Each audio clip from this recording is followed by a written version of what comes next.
Good evening, everybody, and welcome to tonight's, what I'm hoping, and I'm fairly certain, is the finale stream of Pyre. We have to be close. We have to be. Boy, got a couple little shout-outs here already that I want to make. Hosts, right off the bat, we got Maven of Misfortune, Oak and Smoke, Rusted Devil 22, Zombie Duke, Phoenix Hero, Mr. Anarchy. Thank you all for the hosts. Welcome, Nightfall, Rusted, Noisy Lobster. How is everybody doing today? How has everybody's weekend been?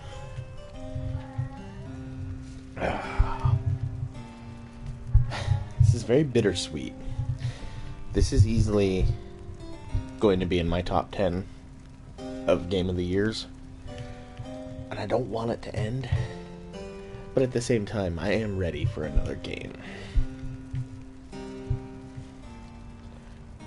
Nightfall 67, thank you for the host, as well as Birch Milla. Alright. Oh boy. Been good so far.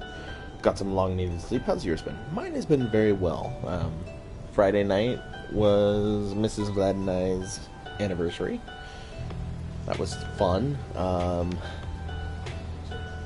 Yesterday was pretty relaxing, and then today I got to spend the afternoon with my very close buddy who's in town this week. Calix Jumio, welcome back, man. I don't know why there are either. It is, well, I kind of do know. It's very text heavy, and I know that could turn off a lot of people. Well, thank you, Calix. I do appreciate that very much. The anniversary was awesome. We went and we hung out at a casino. They have a hotel there so that's local to us. We went and stayed the night there, kid-free. It was wonderful. Thank you, everybody. I do appreciate that. Thank you, Nightfall. Okay. We have some shit to read. I thought we finished the book. What the hell is in the book? Downside diseases. Ailments in the downside often give no warning when they strike. Those who keep moving and make no attempt to settle, they reduce their risks. The afflictions come in multiple varieties. At the bogs of flagging hands, a pallor tends to sink into the skin and then into the mud. The nauseating sea is soulless. North of here is difficult for some to tolerate. Very hot or very cold environs bring their own specific side effects. My coat is not as lustrous now. My fangs are long. Like all aspects of the downside, all these ailments share a purpose, to test your body, mind, and spirit. They only appear to harm. Accept them, surpass them, move on. Calix, that would be awesome. So the characters we have left, that is a good question. That is a very good question. We are down to Faye, Sir Gilman, Tamitha, Valfred, and Bertrude. Jonas Batson, thank you for the host. God, I am so happy that Scorpbot got their frickin' alerts down. That was driving me insane. I'm just kidding. The stone's gone. Alright, let's talk to Faye. In spite of the late hour, you find Faye minding her own business in the wagon and talking to herself. Or, rather, to the wagon walls. But, most of all, I think I'm going to miss his little chirping sounds. He woke me up with them sometimes. He kept waking me up. He sure was a good friend to both of us, right, little brother? Why, you knew him even better than I did. Much better, I should think. So, you must really miss him, too. She spreads her arms against the wall. I understand. I do. Those dry vamps up there, they seem very sad about this, too. Or maybe they're somewhere happy. I don't know. More food for them to share, and they like food. Tizo sure liked food. I wonder if he'll like the food at home. It's very different, right? And so, maybe he won't. But he eats almost everything.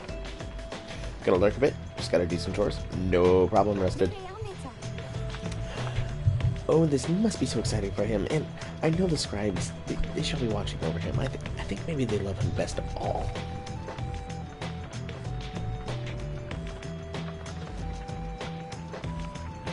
Faye is bae. I cannot wait to hear what he thinks of it all, and I think for sure he will help us with Mr. Sandalwood's big plan. That's the great thing about Tizo's little brother. No matter where he goes, he always helps. He always helps. She bounds off without acknowledging your presence in the least. You sense that she has found some peace despite now being separated from her little friend Tizo. You hope by now that she has found safe passage in the Commonwealth. I'm really interested to see what the message imp has to say from Tizo. Alright. At dawn, your companions are prepared to depart. Everyone is silent. Your travels are to take you back to the pit of Nilith. Soon after, the stars shall draw you here again. Bay is Danish for poo. That's unfortunate.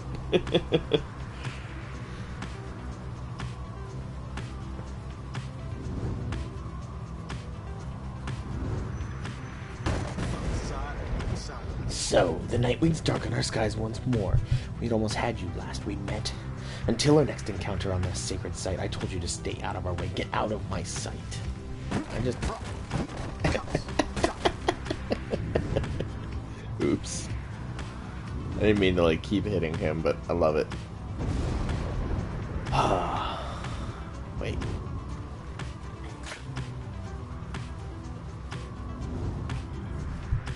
Alright. So, you sense that Faye may gain a deeper understanding of the rites along this route. Hematha is a hunch you may find something of value. Or Volfred suggests that this may be the fastest route, leaving you time for your vocations. I think we can go with that one.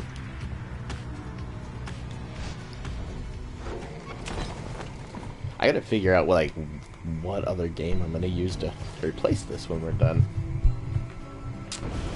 A foreboding feeling stuck with you since your arrival in the muddy bleakness of Fallowfield. Some of it spreads to the others in group. Tomorrow is another day, but for the time, we'll have to ride this out. You can play again. This night's skin crawls with much anxiety. You decide to focus on pursuing your vocations until the Black Wagon is ready to move on. I think there's one more we can hone in on ours. You remain in the study? Yes. There is glory. Yep, it always says the same thing, so that's why I'm skipping that. It never changes that. I've read that so many times. Okay. You look up to see the lone minstrel there. You had not noticed him. He looks up at you with his strange eyes, a color not unlike the bindings of the book, and he smiles at you faintly. Snoring with his tongue out. Awesome. That is awesome. Rusted, what kind of dog do you have? The moment passes, and he turns to go about his business. He leaves you there. You realize you are clutching the Book of Rites to your chest. You manage to pull away. Okay, an odd encounter.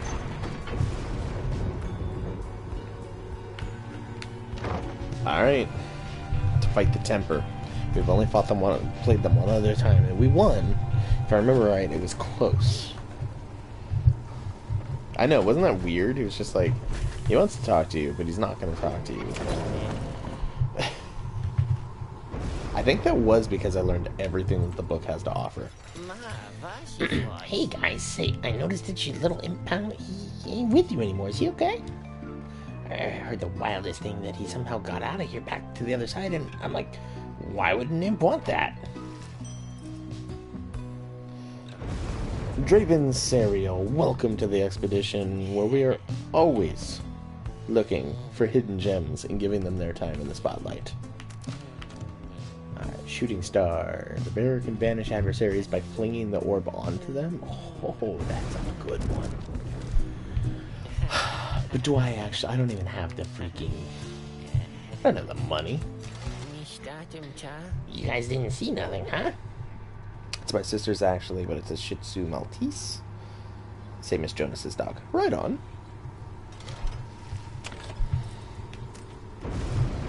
Damn, we're going right into the right. Okay. By now, having to make preparations for the rites has become second nature to your companions. They go about the process efficiently, and this time in almost total silence. Can Sir Gilman stay here? I wanted him to grow demon horns. Dude, could you imagine a worm with demon horns? Honestly, so the thing that this game has not touched on, and I'm really curious about it, are all the races we see here. So Volfred's like a tree person. Bertrude is this weird like swamp hag snake thing. You know, you have the curs. Within the downside, each has their own like environment that they like kind of belong to. And this game's never touched on it. In the Commonwealth, are they all of the same species, or do they? Is this what they became when they got exiled?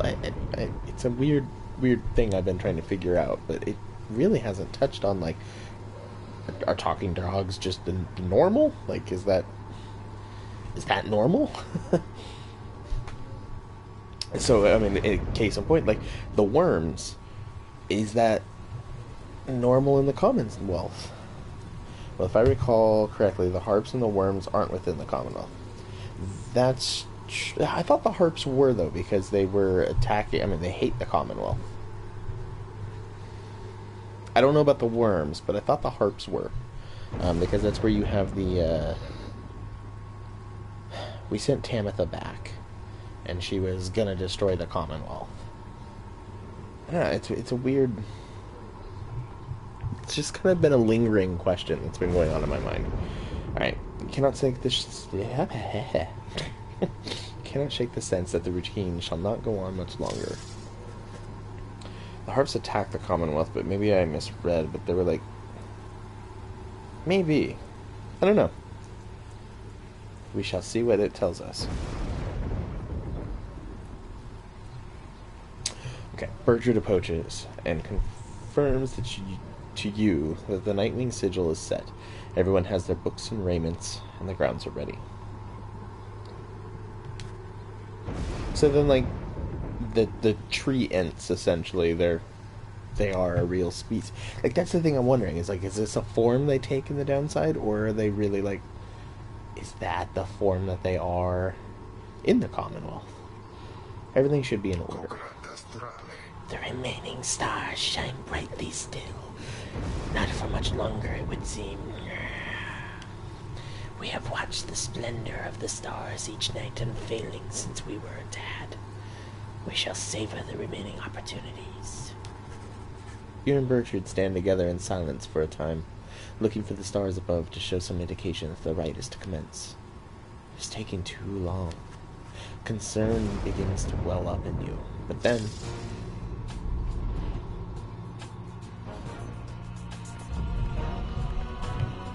Alright.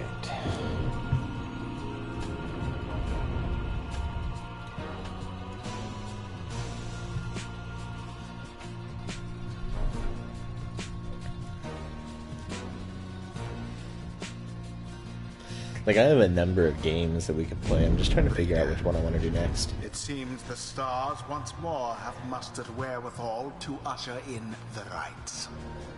The sky grows dimmer by the day. An age is ending. Surely you must know by now that you shall never all be free. Yeah. Yet still you struggle to fulfill some senseless plan. But I digress, of course. Some of us still honor the tradition. Some of us hold dear the teachings of the scribes. I believe that is Millith. It was... No, Millith was... I don't know. I'll have to I can get that answer to you, Nightfall. I'll have to look in the book, though. The pyres on each side are burning bright. From across the field, you observe the leader of the Templars approach and remove his mask. There they are, huh? Come to show us up for one last time, I guess.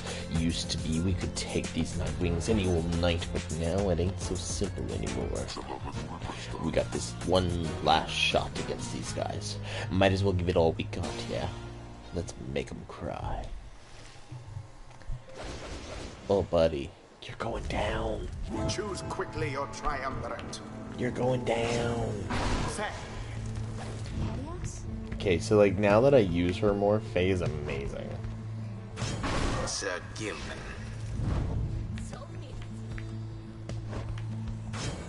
Volfred. If that is all, then. The Nightwings have stood against the Templars many times before, though this time it may be the last. Everyone, Let us conduct this rite with glory. Nightwing. Nightwings.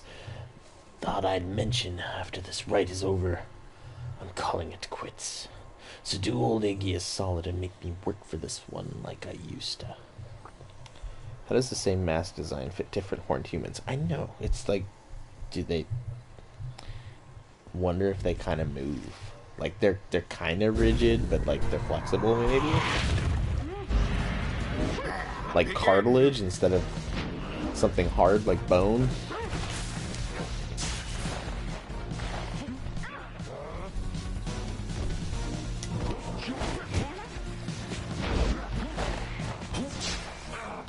Slips from your clutches. Ah!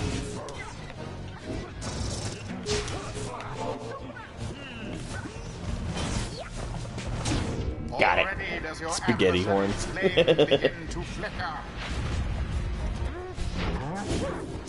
Ooh.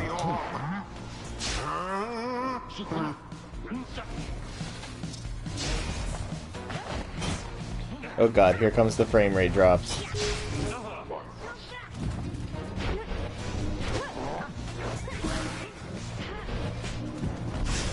No, no. Oh, we were doing so well last game. Why do these gotta be affecting us now? It's almost like they were designed to do that for some weird, fucked up reason. Oh my god. Stop it, stop it, stop it.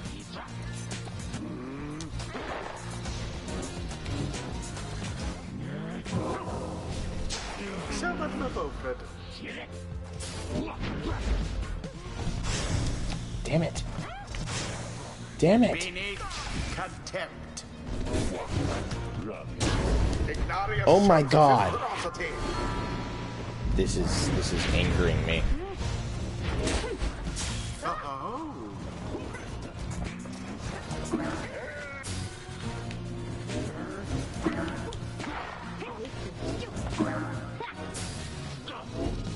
No sign of the Templars for the time. Barely a mark against. Seriously, damn it. That was my bad. The orb.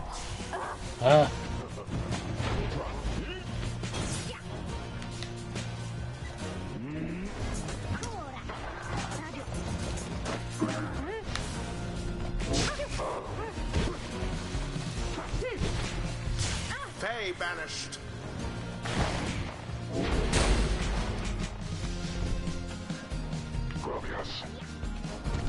Oh, they fight. Yeah, I didn't hold it long enough.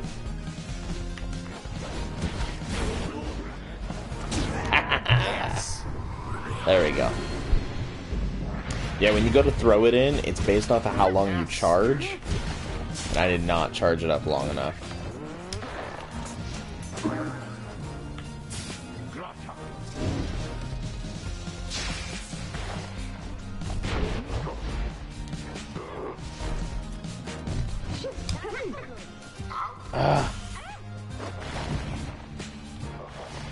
Nope. Play some defense.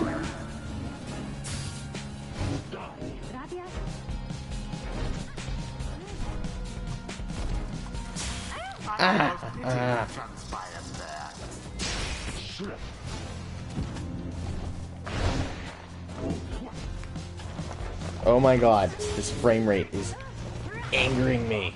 Oh, you poor thing.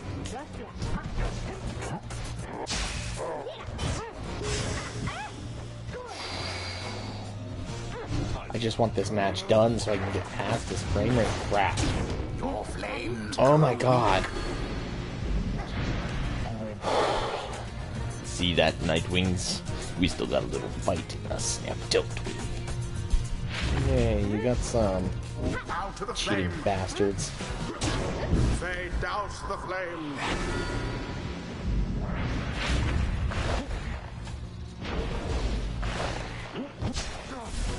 What? What? Good.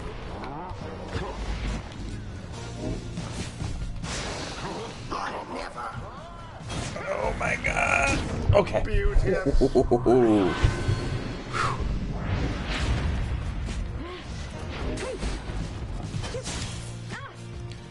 Damn it.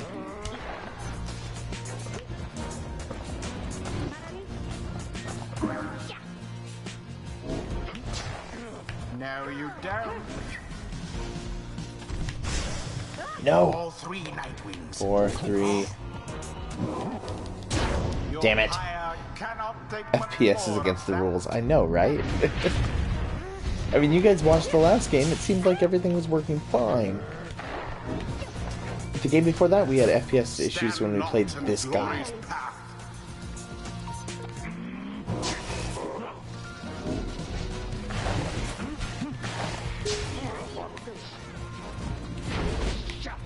Ooh.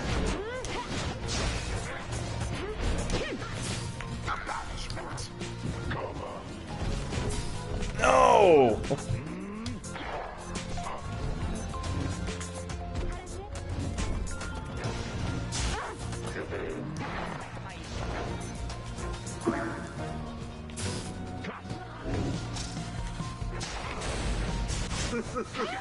Oh, no, no, no.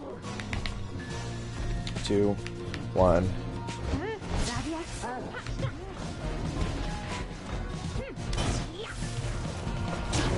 Oh, hell yeah.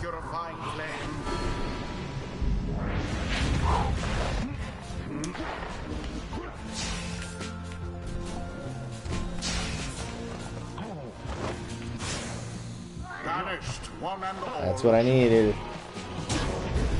Perfect.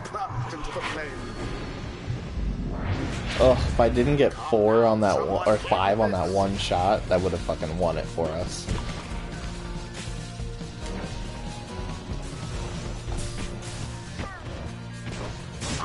Uh-oh.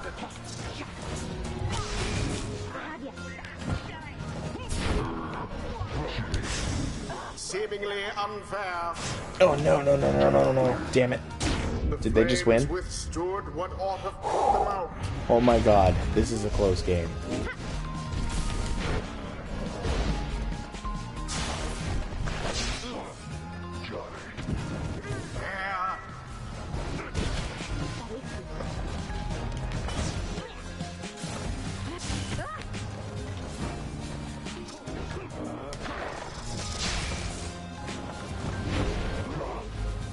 Positively brutish.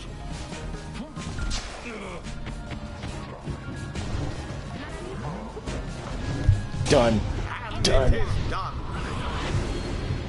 The Nightwings once again prevail. Alright. They hardly deserved it, though, if you ask me. Damn, that was close. That was really close. They totally let me win. The scribes, I knew they would favor us, I think. Although, I hope they show mercy to the Tempers, too. This night declares the taste of victory is sweet indeed. We prevailed against a worthy foe. Well done, Nightwings. As for the Tempers, though they fought us fiercely many times, I doubt that it shall be enough. May they find mercy in this land. Hey, Tempers. Always wanted to go out on top, but thinking it's time we call it. Come on, let's go drink to this. Got something I've been saving just for a special occasion. The rites do tend to teach something of trust.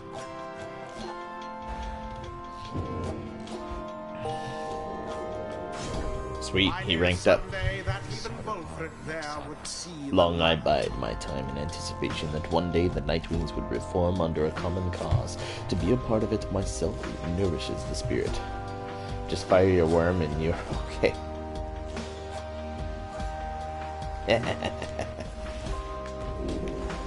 Say, while Wilfred and his allies are banished, adversaries are slowed and cannot use abilities. Ooh, that is nice.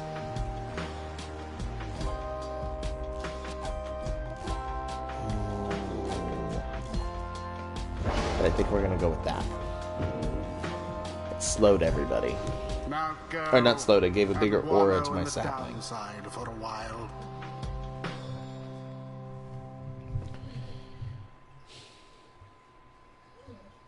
This has easily been one of my favorite games so far this year. This is probably second in line to the Sexy Brutale. Oh, that game was amazing. Inside the wagon, after besting the temper, Sir Gilman is discussing aspects of the outcome with the others when the lone minstrel seeks you out. Pardon the interruption, Rita, though I need to ask a moment of your time, while the night is clear enough for you to see. Please, come have a look outside. Perhaps the news of your next destiny may further steer the hearts of your companions. Among what stars yet remain shining in the night, one of them now burns as bright as you have ever seen. Oh god, are we going straight to the next fucking liberation, right? Yep. That's kind of what I figured was going to happen. Alright, everybody, start weighing in. Faye, Sir Gilman, Pamitha, Valfrid, or Bertrud. I think this is the last one, or second to last. This has got to be the last one. The cycle turns even more quickly now, until such time as it shudder to a halt. He makes a sound, then almost like a laugh. I forget myself, reader. I should not say such things. The scribes, they would say that one ought to focus on the path in front of him. When we set forth to walk along a labored path, it can be all too much if we stand back and look upon it as whole. We may well decide to turn around. Oh, BRB, gotta go grab dinner. No problem, Noisy. But if we begin to walk whilst casting down our gaze and whilst resisting, well, the urge to look too far ahead, we may make steady, careful progress. Soon enough, we may arrive where we have endeavored. The lone minstrel bids you a good evening. You had best retire for the night, for when first daylight comes, it shall be time again to take to the skies.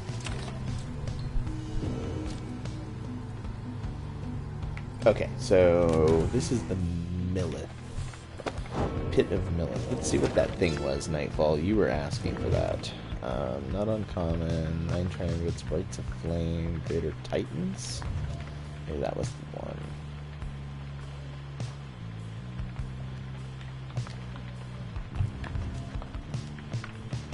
Yuslak, Astralborn. No. Come on, I could have swore we had more. Maybe it's in the glossary. Hold on.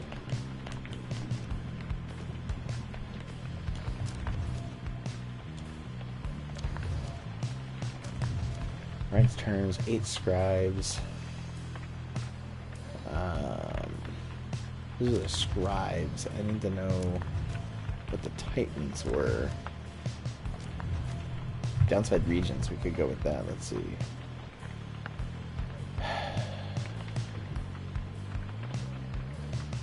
Does not say what this one is. Celestial landmarks.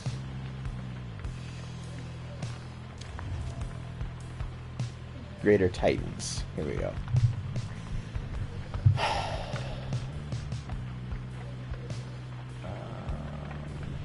No, that one is not going to tell me what I wanted to know. I don't know, Nightfall. I can't seem to find the answer. Whatever the fuck that thing is, it's crazy.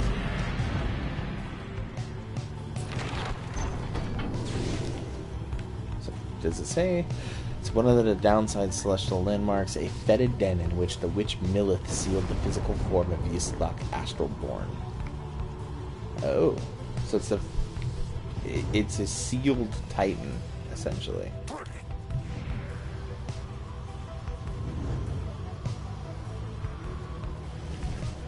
Your flight takes you to near where you breached the past storm wall into Deathless Tempest.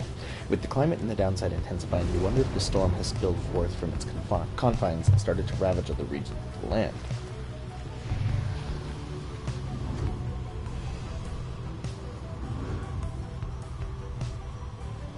The unicorn is dead. Get over it.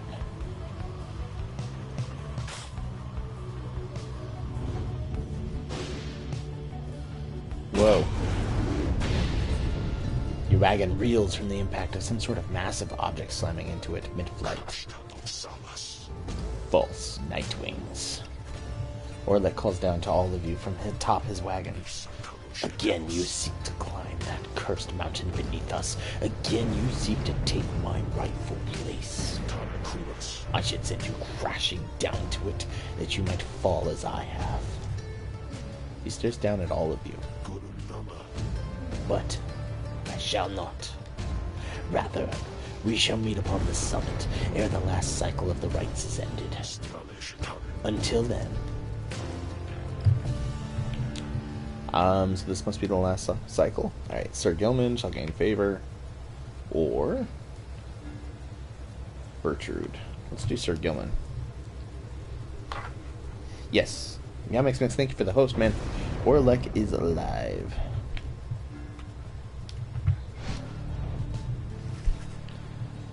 You make landing on the sacred mountain, or Mount Alodil, after you encounter with Orlek. Orlek spoke the truth. He has a right to gain the summit. When the time comes, Celeste shall deem him worthy and shall let him pass. While he has transgressed against the rites, he has also already been anointed and prevailed. Nothing is written in the book on this, and liberty ought already be his.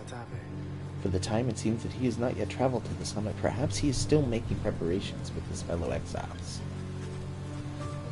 When exactly Orlek intends to make good on his promise, he did not make clear. For now you are to confront Omilda and the withdrawn upon the summit. But first you may prepare. No one wants to talk. Later that afternoon, you accompany Sir Gilman through the fading glory of the temple cistern to the monument of Under King Orls. Honor is a complicated thing, O scribes. That much at least this knight has learned from you. Wait, Orlek and Volfred are probably old as fuck. Why doesn't Volfred has horns? See, that's the weird thing. It seems to only affect the humans. It doesn't seem to affect anyone else. This knight shall honor his commitment to the Nightwings above all. He slithers towards the culmination of the rites with eye wide open. You return to the wagon after he finished paying his respects. The summit awaits, but first there is time to continue practicing your vocations.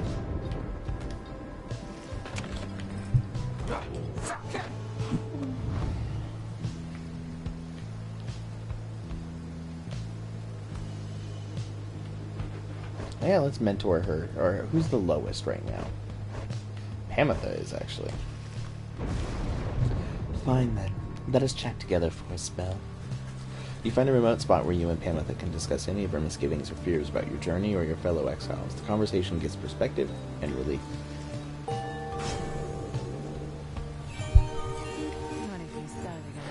Good a time as any to say thanks for having me along on this strange little journey of yours, reader darling. Pamitha permanently gains +8 quickness, making her move much faster. Wow. After saluting, I don't like the saluting. We're just gonna go with that extra quickness. That's fast. We all have fears we'd never share with one another. Such is the nature of it, don't you think? Continue our journey. It's just kind of pushing us up here now, isn't it?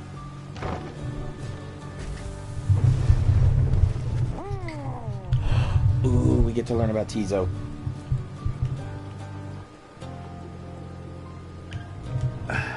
Sorry, had to drink something. A messenger imp with news and rumors from the other side manages to track down your wagon in the sheer cliffs of Mount Elodil. Wait for my drink.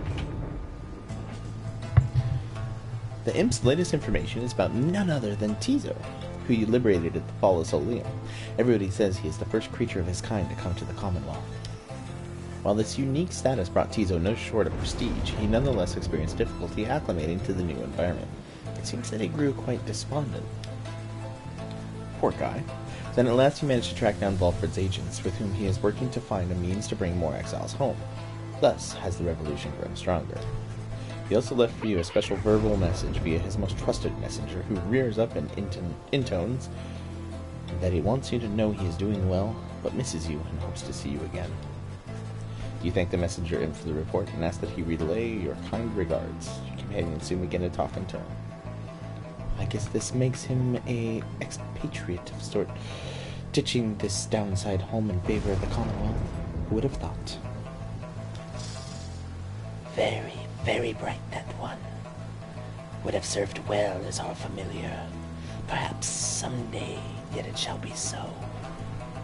I'm so happy for him. I wish I could have had a friend like him when I was there. it is said that good things come in smallish packages, and Tizo stood as living proof. And living he remains, apparently. You did it, little one. You'd scarce believe how long our Tizo toiled here in service of the Nightwings. He deserves his peace more than all of us. I shall look forward to our next reunion, Tizo. Perhaps when we are back among the stars.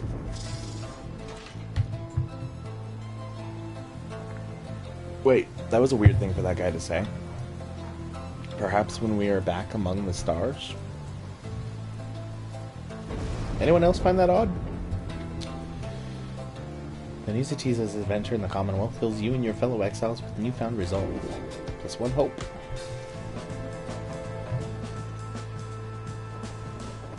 Or am I just reading into that too much? That just seems like a very odd thing to say all of a sudden. I don't think he's ever mentioned him being in the stars.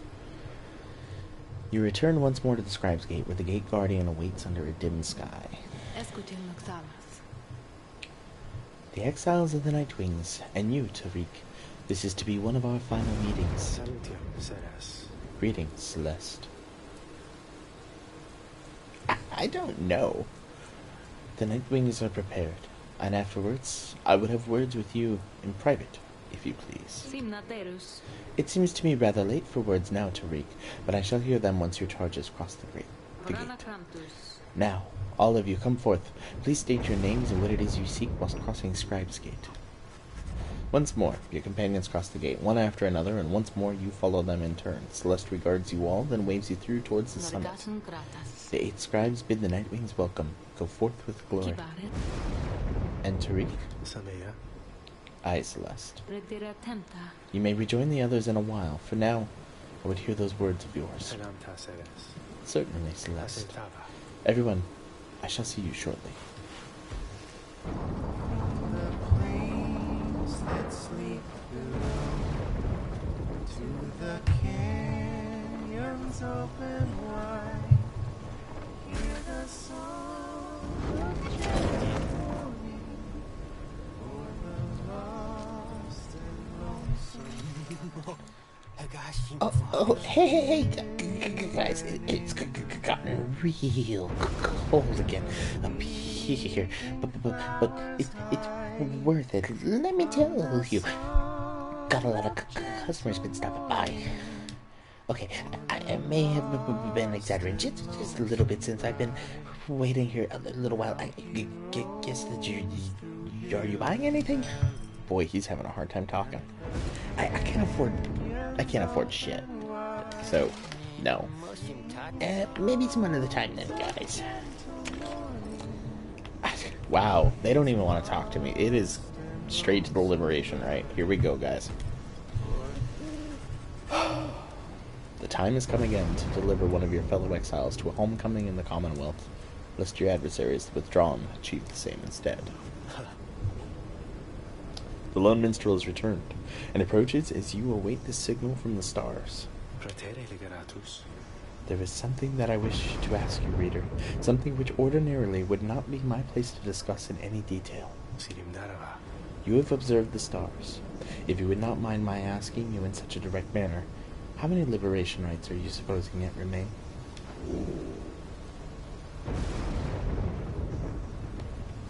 I think it's the last. You guess that perhaps this is to be the very last liberation rite, given that the stars have continued fading and all, but the lone minstrel only shakes his head. Nay, reader, sir, more than one remains, provided that you also count this liberation rite commencing any moment. I wish to make certain that you were aware, so that you and the Nightwings may yet make the most of your remaining time together thus. As to what shall happen once the final liberation rite is ended, we soon shall both find out.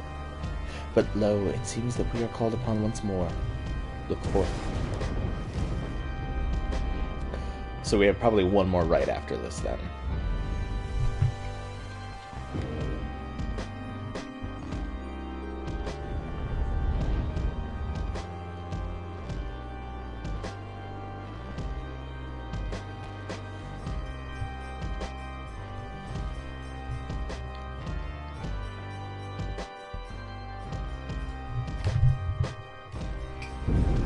here, I would ask that you think back for just a moment, if you please. When you first looked upon the Book of Rites, think back upon the words that it revealed. Oblige the voice that tells you more. Oblige the voice that tells you more. Would that the scribes were here among us still. I would not sing your praises to them, rest assured. I trust that you shall savor this occasion. You shan't have to oblige me for much longer. The pyres burn and each of the triumvirates is present and prepared. I concur. The pyres burn and each of the triumvirates is present and prepared. Then, anointed one of the withdrawn, come forth now and declare yourself and pay any respects you have unto your adversaries, the Nightwings. The bog dweller, Omilda, appears from the shadows and reaches for her mask. We are known to be Witch Umilde, our adversaries. They are nothing to us, or the one we serve. Ye shall be devoured in the coming age, an age of strife, brought down by the fell wings and many seeing eyes of your sluck, astral form. You speak blasphemy upon the sacred site, Umilda. If you value your liberty, then I suggest you cease your mocking of the scribes. The scribes, they failed to stop his luck. He shall rise again. As for ye Nightwings, ye are of no consequence in this luck's grand design. She dons her mask once more. Soon we shall return unto the land which his luck shall usurp, where we shall offer him our blood, and that of many, many others.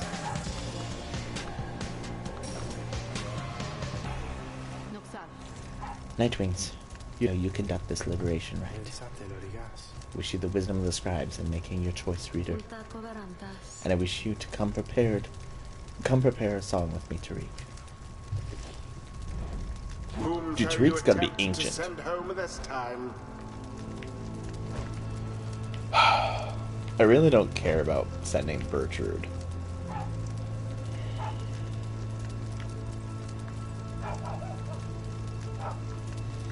Like, should I send her over these two?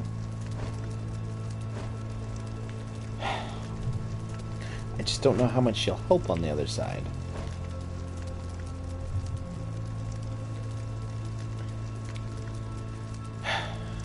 I can't believe I'm going to do what I'm about to do.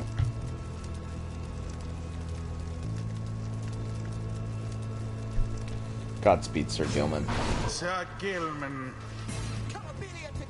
Has this knight at last regained his honor? Let us now find out. Who shall be at his side? Faye. That was a hard thing to do. Me? Of course, I'll do my best. This is important. And Volfred. Volfred. Let us prevail on this night for you, Sir Gilman, and for the good of our ailing nation. Soon, yes, Locke, very soon we shall release thee. We shall release thee. And as for ye Nightwings, we have much in store for ye. Alright, bring it. Bring it. Commence. What?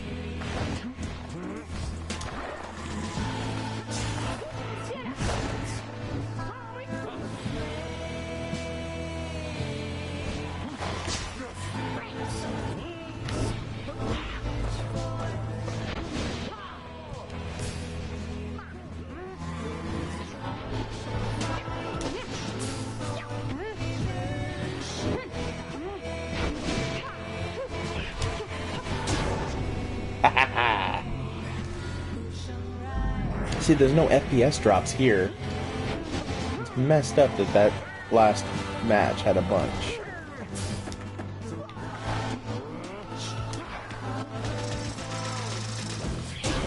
What? Wow, that was a jump.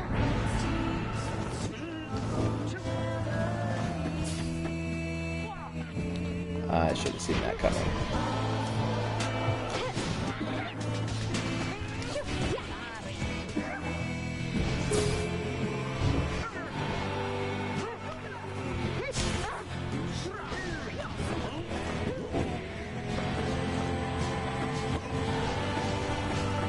Got it.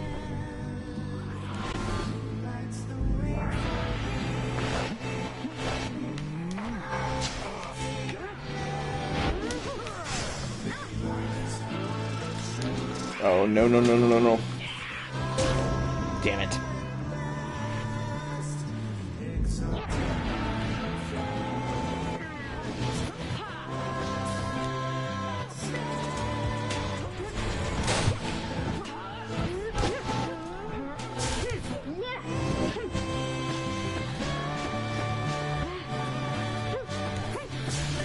Oh.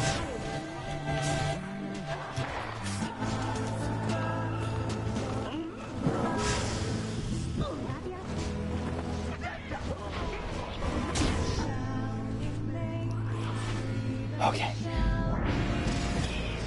Islak, we invite thee, for we seek thy ancient strength. Befoul our enemies with thy blood. Damnation to the nightwings, damnation to the scribes. The invocation of Islak, your adversary, which will know this curse, shall summon forth dark pools of banishing ether, wherever so any exile is banished. Hear this night. Oh shit. That is cheating.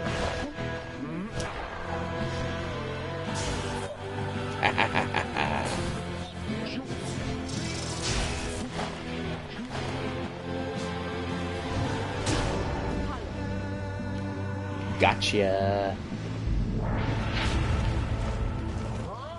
The orb.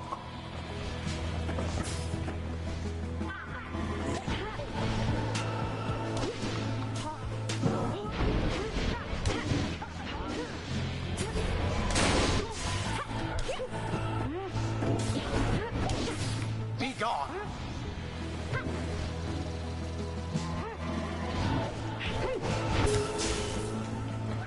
Damn it.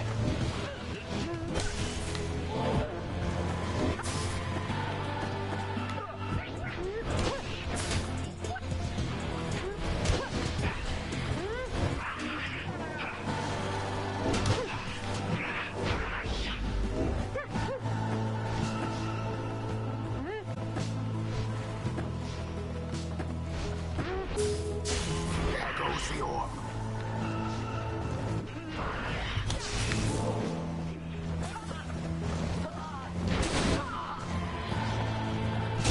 Done. There it is.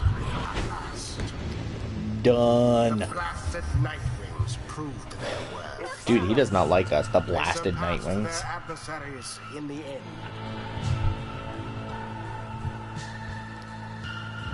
Thus ends the liberation rite. He's taking this shit personally. Thus, the scribes have chosen the exile appointed. Goodbye, by Sir the Gilman. Nightwings shall be free, absolved of all misdeeds, return to glory in the Commonwealth. His adversary and all others shall remain to carry out their rightful sentences. Know that this affront against Islak has been recorded, and his vengeance shall darken the skies. She's not happy. Gilman. So Gilman stares at nothing in particular. He senses that he's still taking in what has transpired and what is meant for him. So then, this night, he is to be free? He is to be free? Nay, but that would mean this, his honor is restored. One cannot go back unto our commonwealth by any other means. This night's exile was self-wrought, his disgrace profound, that he has been atoned under the eye of the Underking and those of all his noble comrades. He begins to grow very emotional, and then... This knight loves you all. He loves you all. That would you would strive for him and let him join your noble quest. This knight does not feel as though he is deserving of this outcome yet. The result appears inarguable. Even now, this knight is drawn into the Shimmer Pool. Our time grows brief. Therefore, know this, beloved friends. This knight shall ever strive on your behalf there in the Commonwealth. Though his honor may have been restored, his true journey only now begins. And so, good friends of the Nightwings, this knight must now bid you farewell. However, the bonds we form together shan't be broken by mere distance. Nay! Strive on, good friends. Strive on. You can still hear Sir Gilman as he vanishes into the Shimmer Pool. If this lowly knight could have achieved such glory, surely can you all. For now, farewell, farewell. Goodbye, Sir Gilman. One of my favorites. The cycle of the rites is nearly at an end. The feels, man. Not liking like the group's getting broken up. Oh, she almost leveled.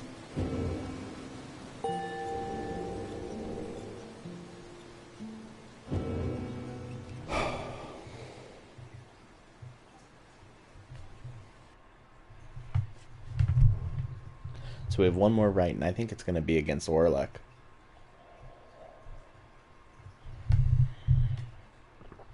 I really do.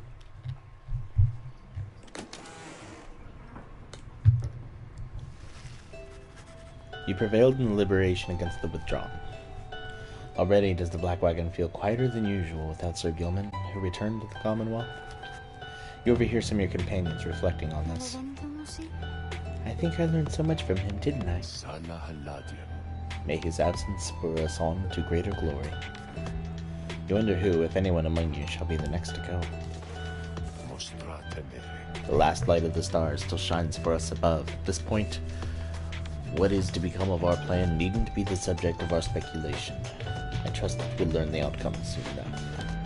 Our actions to this point shall pave the way, perhaps our faith as well. So, let's for now focus on this. We stand upon the brink of the last turn of the cycle of the rites. Soon we'll have a final chance to get one of you home. Now, reader, up for a little stargazing? Let's see where in the downside we shall be returning for these final rites. You turn back towards the darkness to look upon the last few stars, too stubborn to relinquish their light.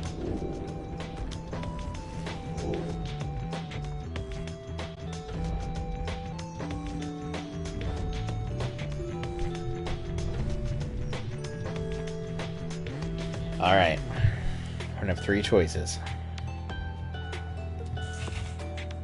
We have the Pyre Hearts, for all the worms. We have the Accusers,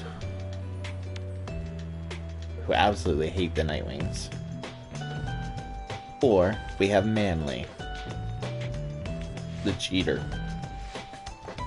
What do you guys think? Manly, the Accusers, or the Pyre Hearts? The three ugly ones. I kind of always enjoy my interactions with Manly, because I love just shutting him up.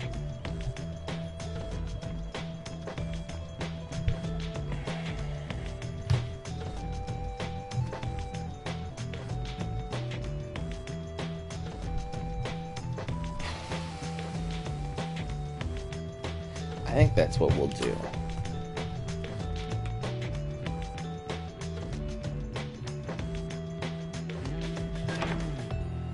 Alright, Manly.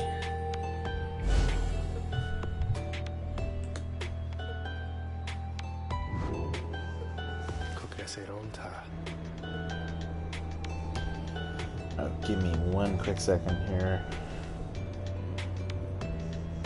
Okay. Once more, you are to face the chastity then. Although, I wonder. He hesitates before saying anything further. You cannot sense his thoughts. I apologize. I was lost in thought there for a moment. Let us make way to the Ridge of Gull, when everyone is feeling more refreshed as much as possible. Alright, we got somebody to talk to in here.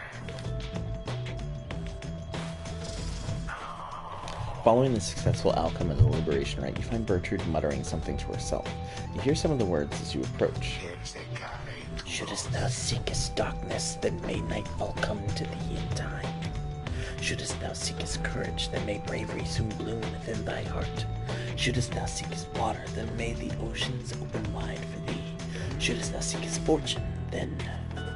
You recognize it as Bog Benediction, though you've never heard it said aloud. It's an old blessing of goodwill from the southern bogs, never uttered there in modern times. The bog dwellers bade their more adventurous brethren to go forth and seek the other peoples of the land. Then Bertrand sees you there and cuts short the chant. Care thee to explain thy presence, reading one? We were admits an invocation, which must now begin anew. 'Tis for the Worm Knight, if thou needest know, to speed him on his homeward journey. The Worm Knights are distant kin. Unlike their ilk, ours have but passing interests in the sea. There within the depths we have long seen that which is to be seen. Nevertheless, the distant kin is kin. That foolish Worm Knight, surely he could never have survived his years if not for divine aid. Thus, we provide him more. Then perhaps the Worm Knight, easily underestimated as he is, perhaps he shall turn out to be some of the small benefit as part of Sandalwood's designs. No problem, Rusty. She glares at you intently for a moment. Mistake thee not these actions for affection, nor for longing for the loudness of this place to escalate ever again to volumes such only as his incessant shouting could achieve. Now leave us, reading one. The invocation must be finished ere the Worm Knight finally arrives upon the shores beyond this land, before his homecoming. She turns away from you, then begins her chant again. Shouldst thou seek a shelter, then may the elements be merciful to thee. Shouldst thou seek kinship, then may thy kin hold memory of thee. Shouldst thou seek darkness. You leave her to the benediction. The Worm Knight's absence is already felt. You know, however, that he will strive with all his might on your behalf there, on the other side.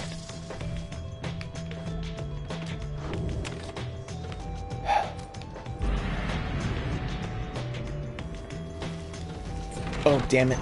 I did not mean to skip something there.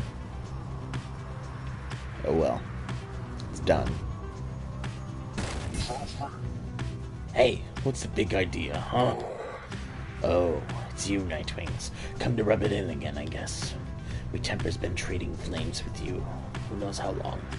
So what you got is once or twice lately. Matter of time before we go and get you back. So you might want to keep that in mind next time you go mess with these horns, hear me? And get out of my sky. Dude, I had no idea you were there. My bad.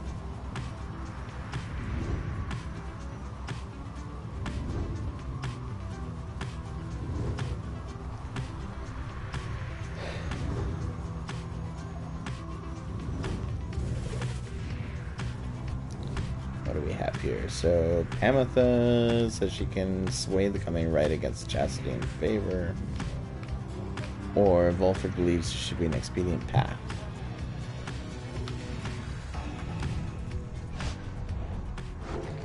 I need to update that command, damn it. I keep meaning to do it, and I never do. You do your best to keep up with Pamitha as she delves into the untamed reaches of the blooming pool. She indicates that some of her winged sisters may be nearby to lend their aid. This is as far as you can follow, Rita, darling. Please excuse me for a little while. She swoops off, leaving you on your own, sometimes passes, during which you can almost feel the downside approaching all around you. And then... Well, that was certainly interesting. I suggest we get out of here. It would appear the chastity soon will have a little accident, which should dampen their spirits. Suffer -3 hope. Hell yes. Longer banishment for them. Nicely done. Pamitha is staring out the window as you approach. I miss flying, Rita, darling. Take it from me, it feels as good as you'd expect. I miss not enough for those Commonwealth brutes to cast us down here. It's not enough for those Commonwealth brutes to cast us down here. If they can get their fingers on us, they make sure we never fly again as we once did. All while calling it an act of mercy. Let me ask you something, Do You've learned a thing or two. What have your studies taught you of my kind? Harps of the High-Wing remnants have despoiled the Commonwealth for an entire age. Said that some of the ancient harps relinquished their wings. The conflict began. You understand that long ago there were only one tribe. They flew together and conquered the known world, but some of their descendants were born different. Welcome back, Rested. These wingless ones had little choice but tend the land with their hands of flesh. Over time, the wingless were disavowed, abandoned. It was said that they were born under dark stars. In time, they formed the Empire, and they fought back. Not all the winged and wingless were at odds, and famous harps such as Saint Triestatitis proved kinship could be possible. Nonetheless, old hatreds are not easily assuaged. That is fairly accurate to our account of things. So in a manner, you yourself are brother to me. My kind certainly aren't known for their good sense of humor. I can tell you that. My little tongue got me into no small amount of difficulty till I learned to keep it well under control. The mountains I come from, the views there certainly are something, but there's a bleakness to it. Being surrounded by only those consumed by the desire to avenge. We're very proud like that. Everybody vying to be the strongest, to kill the most of you. That way we might just get a shot at the prince, continuing the line, if he even exists. Your understanding is that the males of the harp are all gone, though perhaps one remains. Imagine that being the best case scenario, darling. She shakes her head. Anyway, I was just thinking I'd rather enjoy the traveling we've done. The change of scenery does me some good. Perhaps I'll stick to wandering after all this. In fact, I have a fancy for some laundering right now, if you'll excuse me. She heads out of the wagon into the untamed reaches of the downside prairie.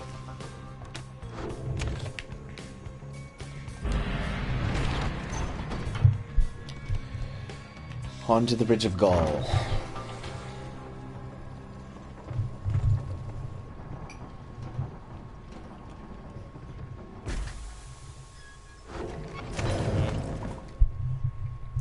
Boy, we might go with something a little story light in the next go round.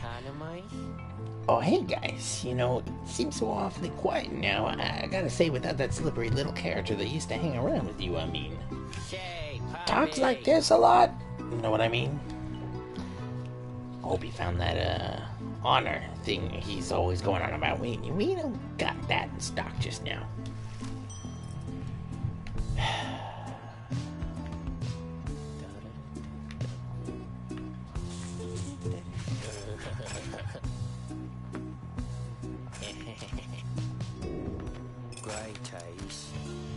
Like, they're all wearing their legendaries. I can't... Yeah, fuck it. That's how you get to repeat customer there, Dad. You give them a deal. I think he did insult Sir Gilman. After making all the necessary preparations amid the rolling hills of the Ridge of Gull, you and your companions await the commencement of the rites. It is quieter even than usual in the onset of such events. The lone minstrel appears, bearing some sort of news. I have checked, and it appears as though the chastity have not yet arrived, reader sir. There was no sign of Manly or anyone. Their sigil is not set either. If what he says is true, and your adversaries are not present, then you presume the rite cannot commence. However, the stars themselves do indicate you are mistaken.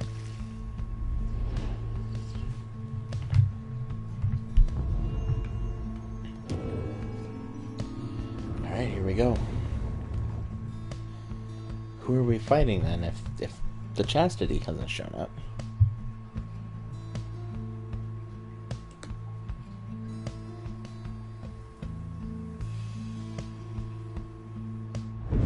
Reader, the Commonwealth, your home. Today it is aflame. Much like a stack of books. Aflame because of you. Because of your outlandish plan. Not that you care. Not that you shall live to see this place again. Your attempts at revolution shan't succeed. Though by all means, keep trying. As for myself, I shall enjoy presiding over these remaining rites. The rite is set to commence, but your adversaries, they have failed to show. Smartest choice I've seen them make. They had no chance at getting in another liberation rite, did they? Indeed. As the rites are drawing to a close, some of the triumvirates whom you have met, perhaps they're beginning to decide the stars are not worth heeding any longer. Manly, you wonder whether he would give up on the rites like that. He seemed so convinced he would prevail and return to glory in the Commonwealth. Perhaps a contrary reality was too much for him to take. In any case, we've begun the ceremony here, and so I ask that we end it. Choose quickly your triumvirate. Yeah, the narrator is... Faye, He's not happy with me. Hamatha, Pamatha... Volker. Volfred. With that out of the way, Let us end this and be on our way. Conceding in the rites is frowned upon. Believe me, I should know.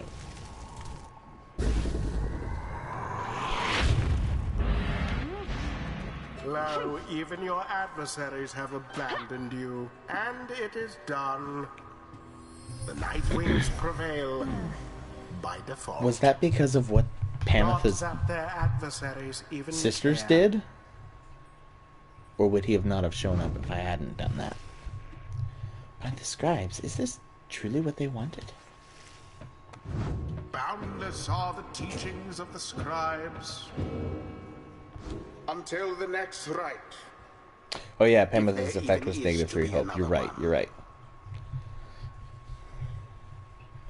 So that would have happened no matter what. Interesting.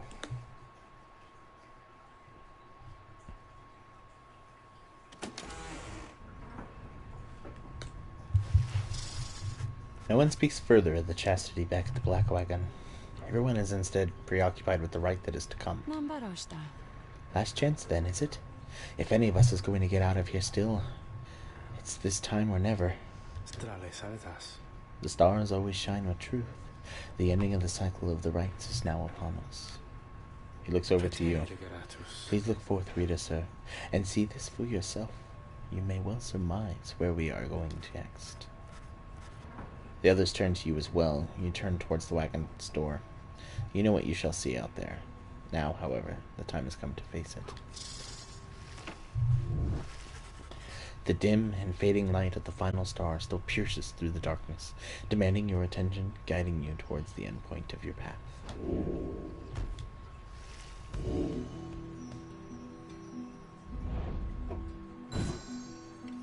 There it is. And here we go with the final rite.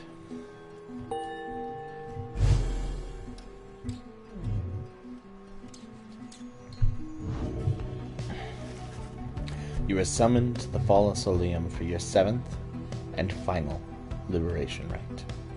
Thus shall the cycle of the rites be ended for an age. You sense that if the rites ever shall commence again, it shall not be during your lifetime, or that any of your companions, even the longest lived ones. The stars revealed to you one thing more. The adversary whom you face shall be Orlek. Already he has crossed Scribe's Gate and awaits your arrival. Yikes. If the 8 scribes created the Nightwings in their own likeness, perhaps it is only fitting that the Nightwings should, in the end, be forced to face themselves. It is a shame that we should have to confront Orlek in the end. Our goals should never have been at cross purposes. I am surprised that this is what the scribes desire. For now, it may be best that you recover until dawn, regaining your strength as best you can for the coming trial. Rest well, reader. This is gonna be a fucking fight. The group... Yeah, I'm not sure how. This is gonna be tough. The group disperses as exhaustion sets in. At dawn, you fly to Mount Alodil to make a final effort to achieve your plan and get somebody home. But who?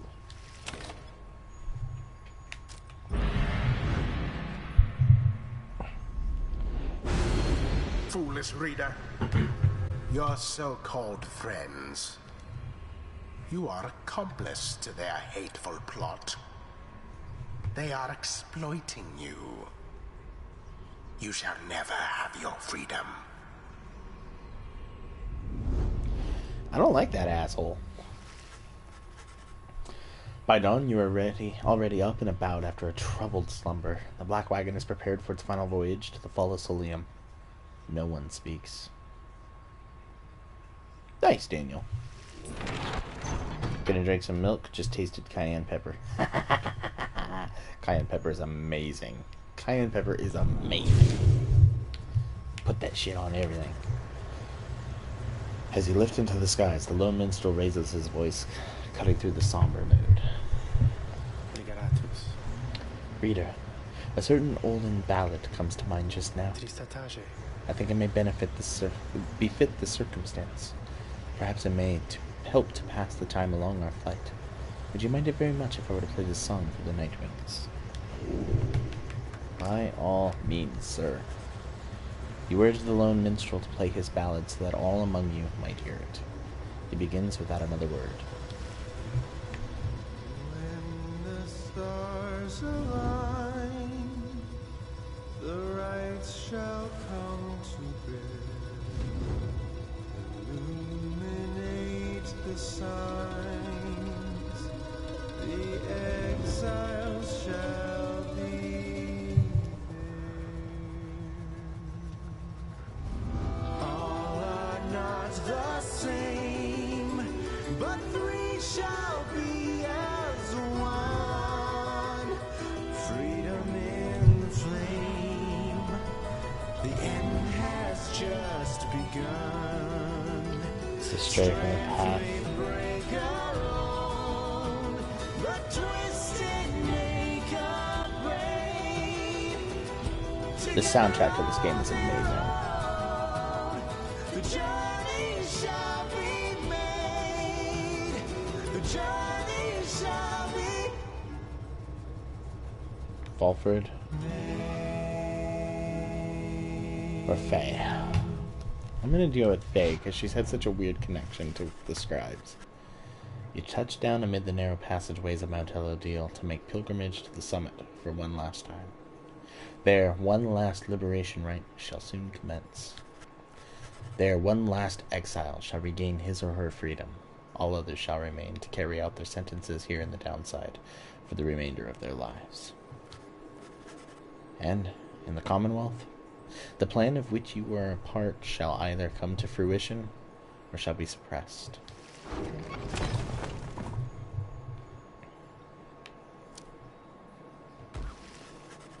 After having landed, you join Faye on an expedition to the monument of Molten Millith for what is likely to be the final time. Glory to the 8 scribes, for you have chosen me to be a witness to the ending of the cycle of the rites. We have followed on your path and in your path, and now we have arrived upon the site at which the cycle first began. She's so composed in her thoughts. Always have we done our utmost to honor you, to honor the traditions you described within the sacred book, which one day I should like to read myself. Whatever shall transpire in the coming nights it is your will, and I shall accept it, even as I strive with all my heart for my friends. Soon she's finished. You return to the wagon in silence, feeling as though Molten Millith has shown you favor. At dawn you shall begin your last descent. For now, your vocations may occupy what little time you have to spare. Plus 3 glory. So we do more damage. Alright, we're gonna go with Faye. Yeah, 3 glory is a lot. You and Faye discuss the meaning of the rites at length, developing a deeper understanding of this contest created to determine the worthy from the among all those pitted against each other. As I've already decided, I'm putting Faye up for this final one. Blessed are the scribes whose eternal wisdom shines upon us through the stars and illuminate the path to our salvation. Wait, what did I just say? Why? That was strange, but I feel so invigorated now. Brief charge up time before Faye can cast her aura is greatly reduced. That's nice. Fade jumps and power jumps farther than usual. Let's go short in time. It was the will of the scribes that we met together, thus under the stars. I'm so grateful to have to them for having met you all.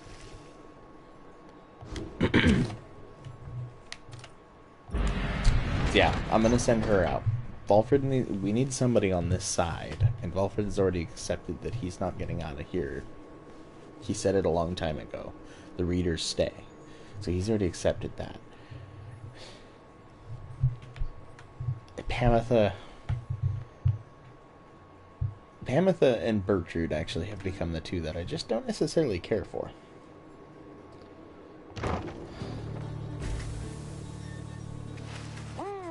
This is true, Calyx. But they need somebody to run operations on this side. Deep in the ancient formations of Mount Eladil, you'll find a messenger imp looking to bring you the latest news and rumors from the other side. This time around, the imp brings tidings of Sir Gilman, and what happened to him since his liberation to the fall of Solium, when at last his self-imposed exile came to an end. You learn that his return to the Commonwealth was met with much rejoicing, and that before long he was promoted to the rank of Veiled Captain on the Blood Border.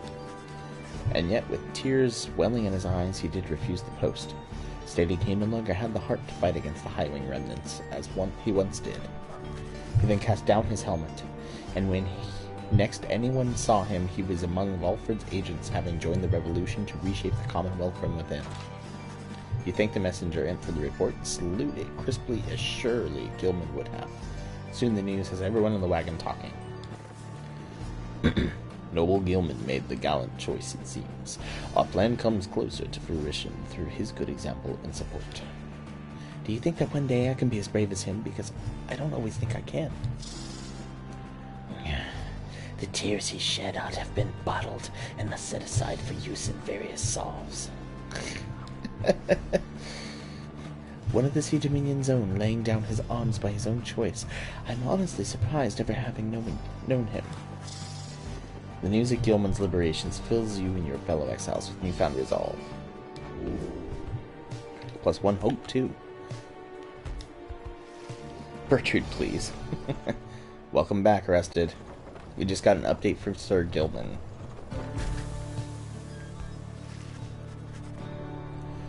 You stand before the Scribe's Gate with your companions.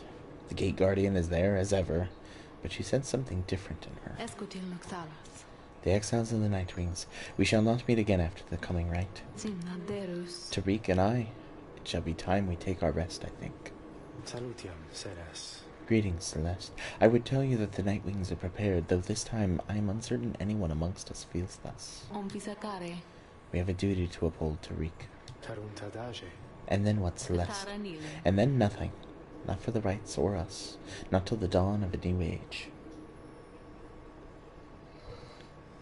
Oh, you're right. I never made that connection. She is the sun and he is the moon.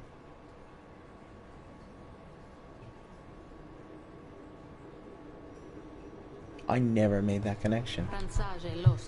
Now, Nightwing, step forward. Please state your names and what it is you seek whilst closing Scribe's Gate. One by one, your fellow exiles approach her, now with sureness in their step. May I speak first? My name is Faye. My name is Faye? There's an question mark. And I'm here because of the scribes. This is the path that they have shown me, all of us. I like it when they call to me. My name is Valfred Sandalwood. I long as yet to see an age where freedom is one's birthright, and no longer are good people such as these forced to contend for it. We are called Big Bertrude. We seek to fulfill the plan of Sandalwood, for we are fond of him and his beliefs, and then to go about our business. Pamitha Thane here. I came seeking my blood sister Tamitha's forgiveness. Since she ended up in here because of me, maybe something good can come of it as yet. Finally, you step forward once more. You, a crippled scholar who vowed to help his friends be free again, and who managed to come this far with this group. The Gate Guardian observes you for a moment, then motions past the archway towards the summit. The 8 scribes bid the Nightwings welcome. Go forth with glory. Except for you, Tariq. You stay right there. I thought you said the rites are not yet ended, Tariq. He looks to her, then over to the rest of you. Pardon me, everyone. I shall be here when the stars align. The Gate Guardian and the Lone Minstrel remain together as the rest of you depart.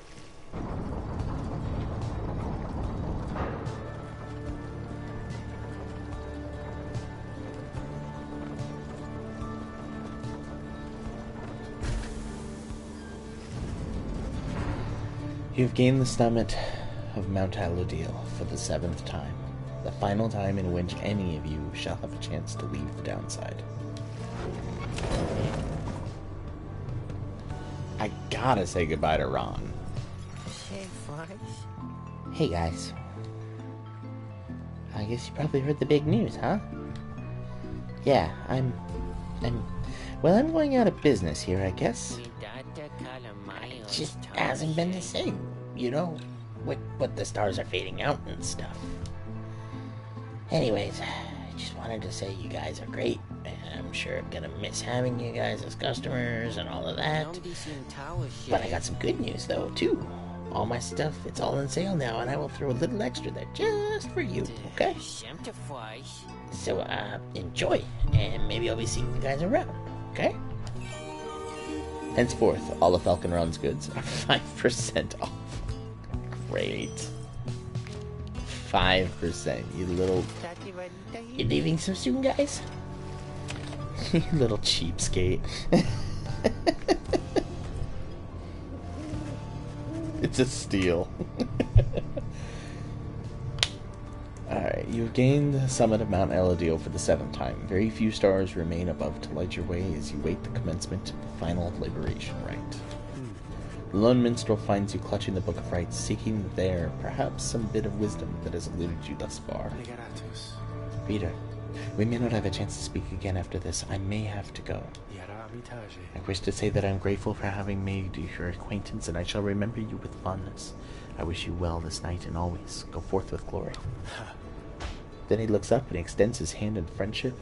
You clasp it. You see Bertrude has joined you. All of your companions are there with her. Reading one. Thou art both wiser and less irritating than most others of thy kind. We have learned something from thee, and we are grateful. Well, Rita, darling, what do you say we give those old scribes a real show to remember then, shall we? It is strange for me to say, given the circumstances of our meeting, Rita, but it has truly been a pleasure. Onward now, let us achieve our plan. Oh, hi, mister. The others, they said they wanted me to join them and come talk to you, so here I am. The scribes are watching us. I kind of like Faye. You look upon your fellow exiles, your companions, with whom you had withstood the downside, and with whom you shall now conduct this final rite. Begging your pardon, but my time has come. We shall see each other soon.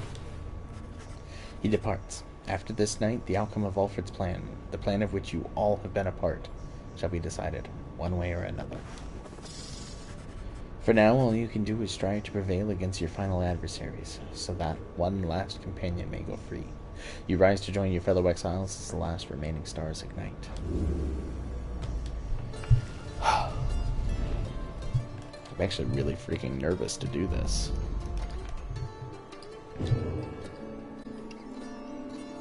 Really nervous.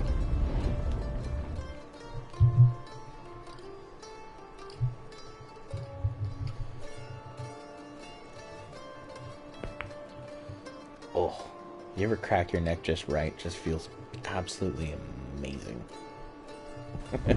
Look, for one last time, upon the fall of Solium, dear reader. Hear me for one last time. For soon, the few remaining stars shall fade away, leaving you stranded there for your remaining days in that forsaken land where you deserve to be. The rabble that you roused here in the Commonwealth shall be put down. The exiles whom you liberated all shall fall in line. But first, Let us get on with this last liberation rite. You face none other than yourselves.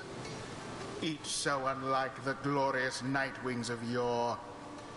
'Tis a shame that one of you shall soon be free. For you deserve each other. Hey, Buffalo. How you doing, buddy? You have come in at a very good time, Buffalo. The pyres burn, and each of the triumvirate is present and prepared. But before the lone minstrel can concur as per the custom. Not another word. The demon Orlex slowly raises his clawed fingers to his mask. The false Nightwings have arrived at last. Long have I awaited this. My freedom once was stolen from me. Then I was cheated of it here upon this mountaintop. You may now attempt to take it from me once more. He stands there for a moment, silent.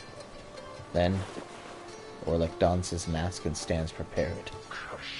May these damned rites cease forever for the misery which they caused. He is gonna be a bitch. Nightwings, we shall not meet again after tonight, for the cycle of the rites is all but ended. Thus, I would have your decision on whose behalf shall you conduct this final liberation rite. The one whom you anoint, or else the exile Orlex shall be returned. Godspeed, reader. You know what is at stake better than I. I have utmost faith in you to make the best decision and conduct this rite with glory. Nightwings, the star's remaining light grows dim. Your decision, please.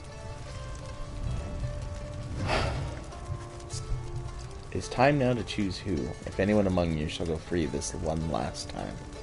The rest of you shall remain in the downside to end of your days.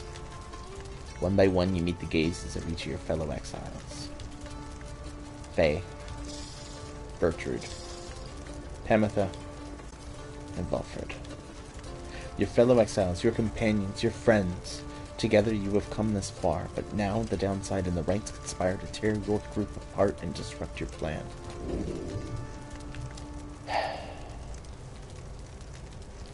Be prepared to choose this one last time. The fate of your friends and the Commonwealth may hinge on the decision you are about to make. It seems both cruel and unfair to have to make such a decision. Is there no other way? I don't know. This is a really hard decision.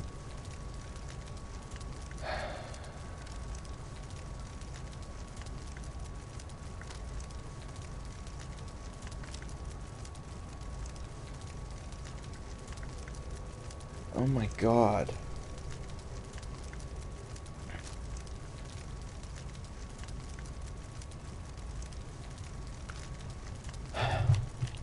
I'll do it. With but a glance, you reassure your fellow exiles that you know what to do. One final opportunity for salvation. Yeah, I've come to really like Faye. Pamitha, I can't even set her up. She's unworthy. Oh man, so it's between the two that I'm having the hardest conflict over who I want. I mean, he's running this thing. He's got agents on the other side, but you need somebody here. And that's my reason for keeping him. Yes, he has family, but my reason for keeping Volfred here, or why I would choose to keep him here, is because someone needs to be running it from this side. Faye, it never goes much into her history, but I do remember at one point it had mentioned that maybe she was possibly born into this and not necessarily exiled. And because of that, to just be born into damnation, you didn't do anything wrong, that's my reasoning why I would choose her. I think I'm gonna anoint Faye. Faye! Me? I can finally go home? Not yet. I mean, I know I can't go yet, but if the scribes will allow it, maybe soon? The final time? Your choice is cast. As for your other companions, you sense a clarity of thought and purpose in each of them. They stand ready to support Faye, as well as you. Who shall stand with her? Pamitha? Pamitha. Wouldn't have wanted to sit this one out, that's for sure, reader darling. And Volfred. Volfred. Assuredly, my boy. Besides, we stand against Orlek. It is fitting that I should have to confront him myself. Very well. Those are to be my adversaries, then. And who is it? I wonder who asserts his will over that group.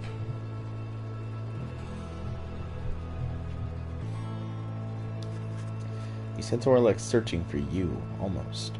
Reaching out to you. You, the shadow of the false Nightwings. They are nothing to me, but you. You who would relinquish your own liberty for sake of them? Strange. It is fitting, then, that I should have to face one such as you. Then Orlek stands at the ready, signaling for his two allies to do the same. By light of dawn, the cycle of rights shall cease. Let us see if we can finish this ordeal before that time. The sky above begins to shudder. The final liberation rite is about to commence. Tariq. Aye, I am prepared, Celeste. Then let us on this evening shake the stars themselves. Aye, Celeste. Let's make sure of it.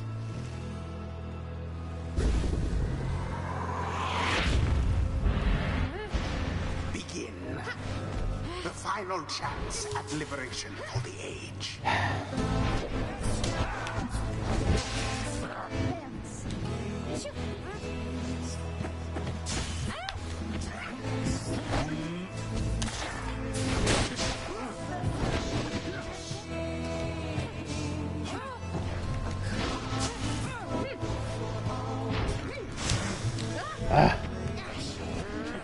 Oh, damn it. That was fast. You wear the raiments once again. I could not simply stand by and do nothing, Orlek. Yet that's what you did. When last we stood together on this blasted mountain, I fell. You simply stood. Orlek, what shall it take for you to be convinced I took no part in your betrayal? Orlek seems to consider the question, but only for a moment. Give me my damn freedom. Let me prevail here and now. Would you promise to uphold our plan? To bring about a better Commonwealth? No. I make no promises. I owe you nothing. Then I am sorry, Orlek. My love of country comes before all else. More than your freedom and our friendship is at stake. Your love be damned, Walford. Let us stand as adversaries then.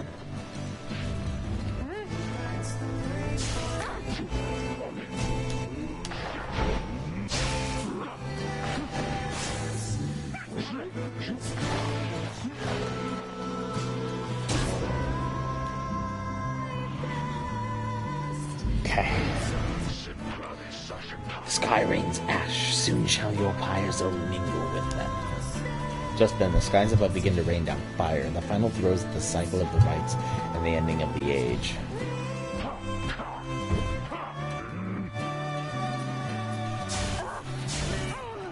Excuse me?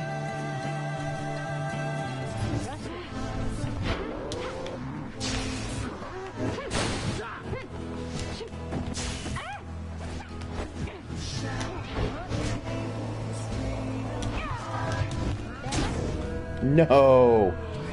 That was, not cool. All of you, you shall rot here. You shall rot as I have all these many years. You false Nightwings who would deny me once again my rightful liberty. You who deny that liberty to all the triumvirates you face and vanquish under the guise of the traditions of those blasted scribes. Come, let us continue with this glorious affair.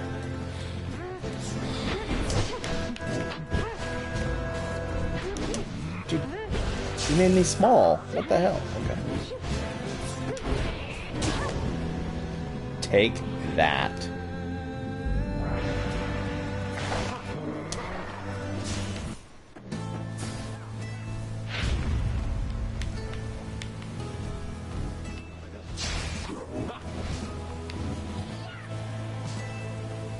No. To each his own.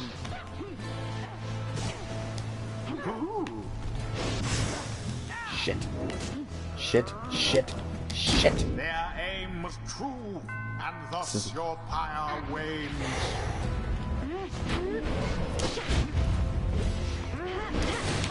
Zap.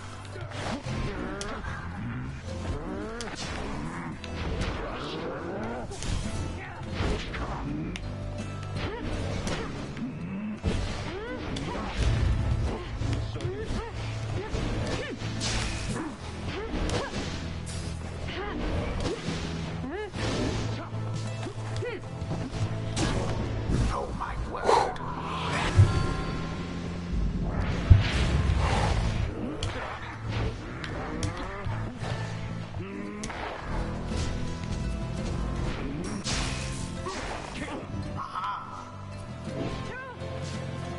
Nope. We're gonna wait. I need these guys to come back. Cannot go about this without.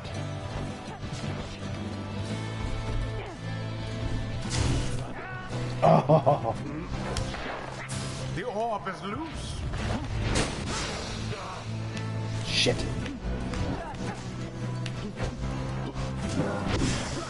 Quite foul for the Nightwings. Damn it. Your Pyre's flame now threatened to die out at any moment. Warlick makes a sound like laughter but says nothing as he prepares one last assault against your side. How he has changed, that Warlick. Grown old and bitter, know these many years.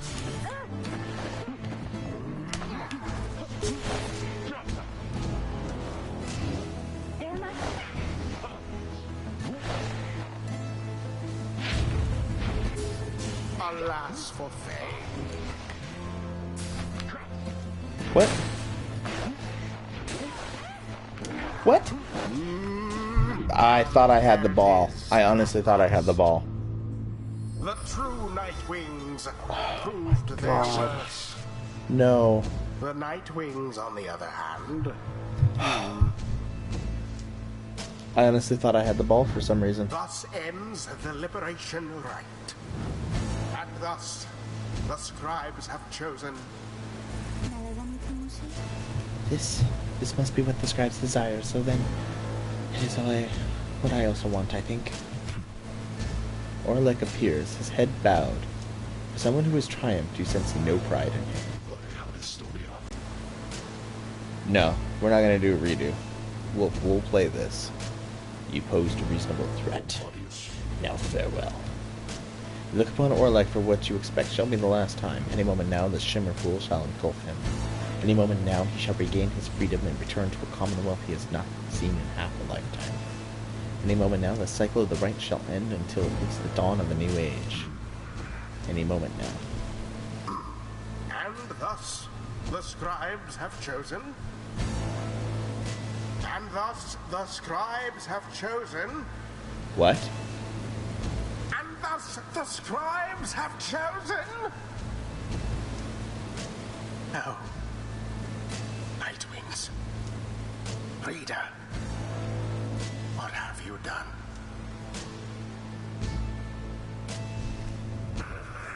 Nothing happens. Soon Orlick tenses up. Each prior time upon the fall of Salim, the Shimmer Pool has opened following the liberation rite and taken in whichever exile prevailed. But now all is still, and the light of the stars shine above all has all but died.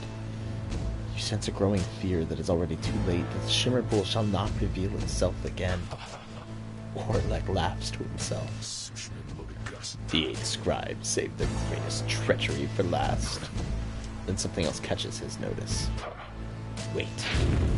A sudden rush of starlight cascades through the stillness of the summit. The Shimmer Pool has appeared again. Different, somehow, but open. Orlick looks upon it, but it does not engulf him, or at least not yet. It seems I was mistaken then. The 8 scribes, this is not their greatest treachery, it is their greatest jest. The Shimmer Pool is flung wide open. It seems that all are worthy now of freedom. Just then Faye approaches. By the scribes, so you mean then we can all go home? Faye moves closer to the Shimmer Pool, but... Halt, Faye. It is a warning. Faye recognizes it as such, and heeds it.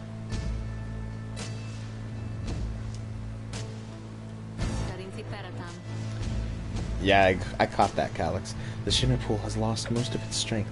You step inside and you shall surely perish in the current. Of that I can assure you. Orlek shakes his head. Then I am cheated once again. No, the Shimmer Pool is revealed, and one of you may still return as planned. But Orlek, as the victor of this liberation rite, that ends an age. The choice of who is to return is no longer decided, but is yours. Having to choose from those anointed ere the last light of the stars is extinguished and the rites draw to an end, this is the final trial of the scribes. The final trial of the scribes. All that remains then is for me to choose myself. Is that what you are saying? If that is to be your choice, then yes. Why would? How is this even a choice? What reason would I have to? Orlek, make your decision quickly, lest it shall be forfeit. I do not know for how much longer the light of the stars shall offer you this gift. Why do I hesitate? To have come this far. To have regained what ought to have already been mine in all those years ago. Why now would I hesitate to claim my right? The final trial of the scribes. Perhaps he can help Orlek work through the troubles weighing down on him. A mind preoccupied becomes highly susceptible to the unconscious fluid. We'll just reach out to him. I'll be nice. As Orlek struggles with the implications of the choice he has to make, you reach out to him, maintaining calm. Soon he becomes aware. You. Shadow of the false Nightwings, I sense you lurking at the edges of my thoughts. Begone, you venture to a place more desolate than the one to which you have been exiled. But you remain with him. Soon your thoughts known to him as well. You. All this time you stood by them, clinging all the while to your faith that you yourself could still be free someday. How foolish. And fall for it. The remorse which he expressed in me, then it was genuine. This plan of yours, back when we stood together in the rites, it was our plan. Then Orlek seems to pull back from you and returns to his senses. My choice is made. Then please declare it. He turns to you. You there, shadow of the false Nightwings. I would have you be gone from here, back to the Commonwealth. Go, return and realize that plan. The Gate Guardian studies him, betraying no emotion. The freedom I have sought, my desire for it, is unlikely to be sated in the Commonwealth, which cast all of us here. The Gate Guardian turns to you as well. Reader of the Nightwings, quickly, please, do you accept the burden and outcome of this choice? Holy shit. And I kind of thought that would happen, but like honestly I thought it was less than like a 2% chance. He looked towards Faye, who regarded you with such warmth with no further exchanges needed. Your choice, Rita.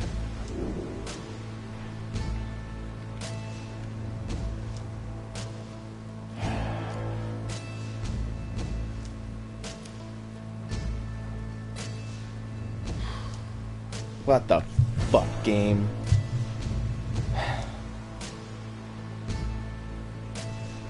Do I send her home? Or do I go?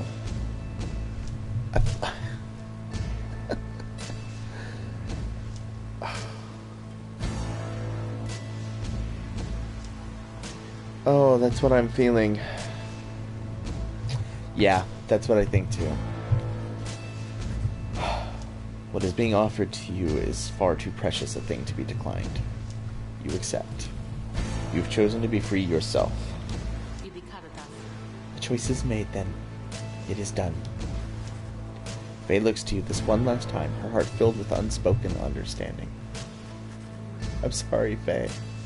You turn then to Orlek for an instant, but another instant later. He is gone. He and everyone, all you feel is the coldness of the rush of water coursing all around you. Godspeed, Rita. By the scribes. No stars remain aloft. The cycle of the rites. It is finished. The Commonwealth.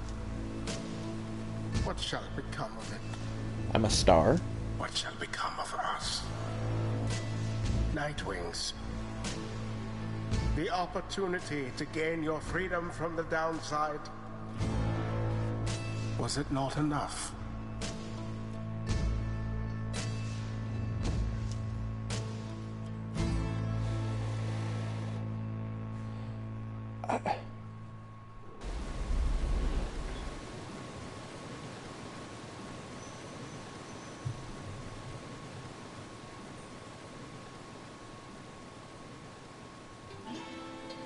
That night, an exiled reader returned to the Commonwealth. He was to be the last. The stars had faded and the cycle of the rites had run its course. He found the Commonwealth in a state of unrest. Spurred by the efforts of the 5 liberated exiles, Volfred Sandalwood's revolutionary plan had incited the masses. These exiles in the starless sky portended the return of the scribes. The rulers of the Commonwealth pushed back. Fighting broke out in the streets, in spite of Sandalwood's intentions. It was then that the winged High-Wing remnants chose to strike.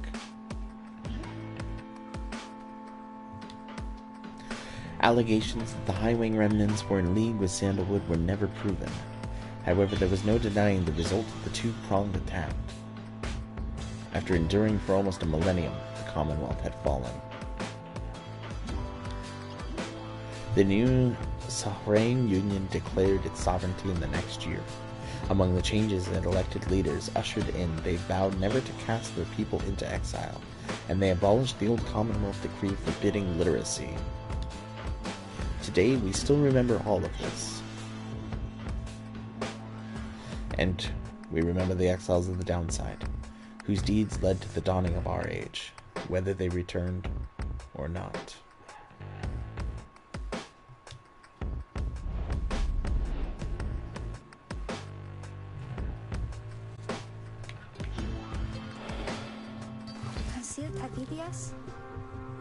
Long after the rites had ended, Faye admitted that she knew well before the fact that she would not be going home again.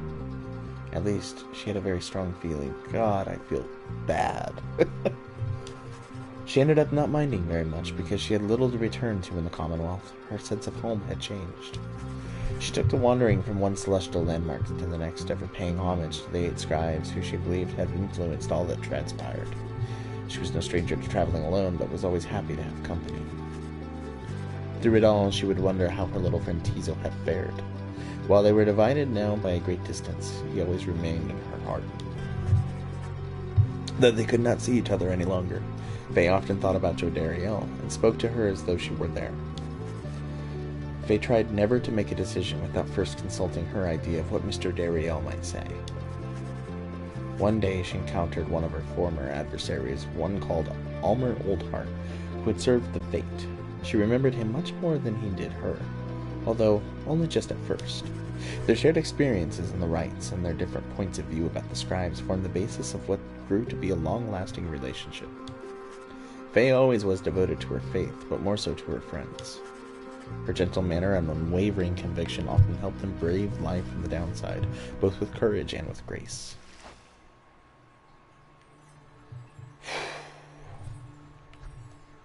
Who else was down there that I didn't free? Volfred. So we're going to figure out what happened here with each one of these. We're going to go through. When the cycle of the rites ceased turning, Volfred Sandalwood turned towards the starless sky and closed his eyes and prayed. It was all that he could do at that stage of his plan. He aspired to assemble the liberated exiles, representing each of the 8 largest ethnic groups composing the population of the Commonwealth. They would stand together as a vision of the 8 scribes returned, inspiring the masses to embrace an older set of values from before the Commonwealth had tightened its grip. With the rites ending sooner than expected, this ideal scenario became impossible. Sandalwood's own freedom, for instance, was now forfeit, yet the plan did have contingencies.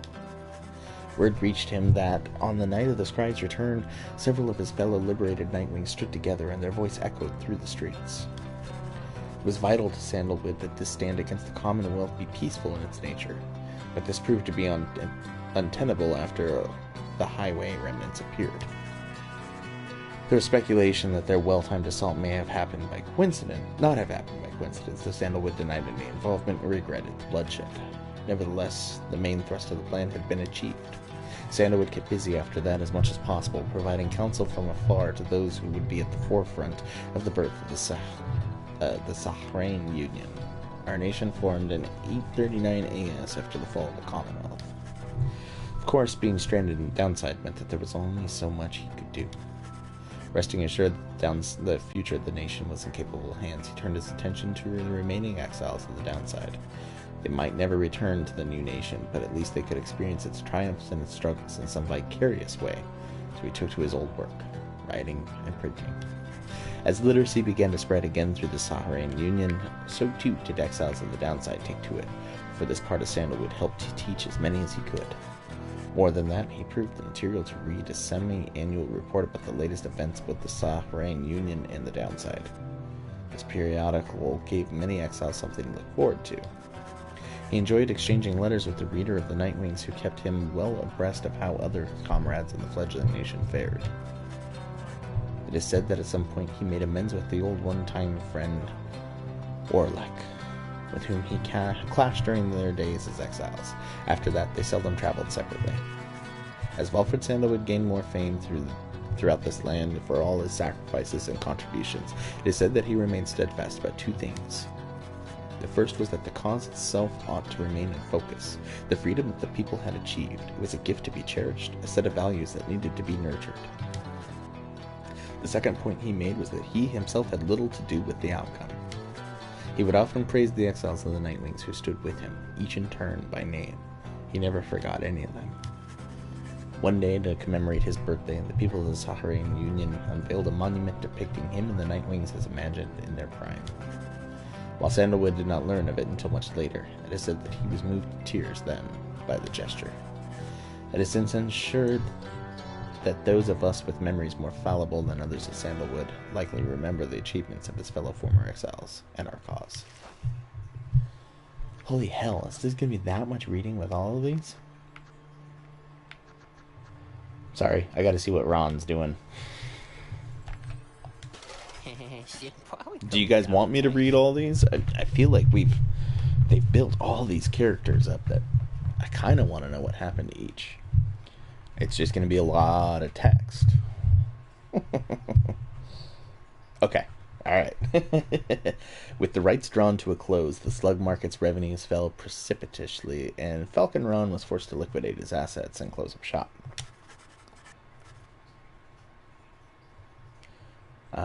Yet, as is sometimes the case with those of entrepreneurial leaning, this time of hardship led to an epiphany, or at least a sudden change of fortune. One day, Falcon Ron had a run-in with a messenger imp bearing news from the other side. Ron gave it to one of his remaining trinkets, which could not be sold. I need to see what happens to Jody. The following week, the messenger imp returned to him bearing a tidy sum of wealth and newly minted coinage from the Sahrain Union. Falcon Ron got a long-term deal with the messenger imp then and there. Though his trade remained a gray area from a legal standpoint in the Sahrain Union, the newfound fame of the downside caused Falcon Ron's goods to explode in popularity. He later signed an elaborate agreement with Big Bertrude's and found a distribution partner on the other side through Rookie Greentail, whose own business had expanded. Especially in the Sahrain Union, Falcon Ron's goods are still known for their superior quality, though he assumes no liability for any side effects. Alright, we're going to go through all of the exiles first, and then we will go through the people that made it. Several exiles of the Nightwings cared more for the plan of Sandalwood than to return home for the downside. The crone called Big Bertrude was a prime example. She had found a suitable environment to live within the dismal region known as the Flagging Hands. There she had built up a thriving place of business known to many exiles in the land. With the rites having ended, she returned to her preoccupations, working away almost as though nothing had happened. When one gets to be more than 400 years of age, perhaps then even monumental events such as the culmination of the rites or the collapse of the Commonwealth are seen as trifling matters. Much of her efforts was doubtless due to the influence of Sandalwood, someone who she had admired now for decades. He had made clear that he could not requite her feelings for him, but what could have been a hurtful dismissal led only to a deeper understanding between them. She maintained an unlikely kinship with the Harp, Pamitha Thane, whom she had known during their time together on the Nightwings. They each had different strategies for dealing with life's day-to-day annoyances, a subject that they both found vital, if not fascinating, to no end. By and large, Bertrude kept focused on her work, whether casting small enchantments or imbuing talismans. The work brought her a sense of purpose, she would say. In the Commonwealth, such services were strictly forbidden, but in the downside, there was a real need for simple luxuries, which the competing slug market could not always provide. I'm making a game and I want to have this kind of stuff. Narrative that keeps you wonder what could have happened. It's pretty cool. They did a really good job, like, bringing in this many characters and making me actually really want to know what happened to all of them. Thus did Big Bertrude continue to live up to her name, and the tales of her days with the Nightwings made her that much more the living legend. Pamitha.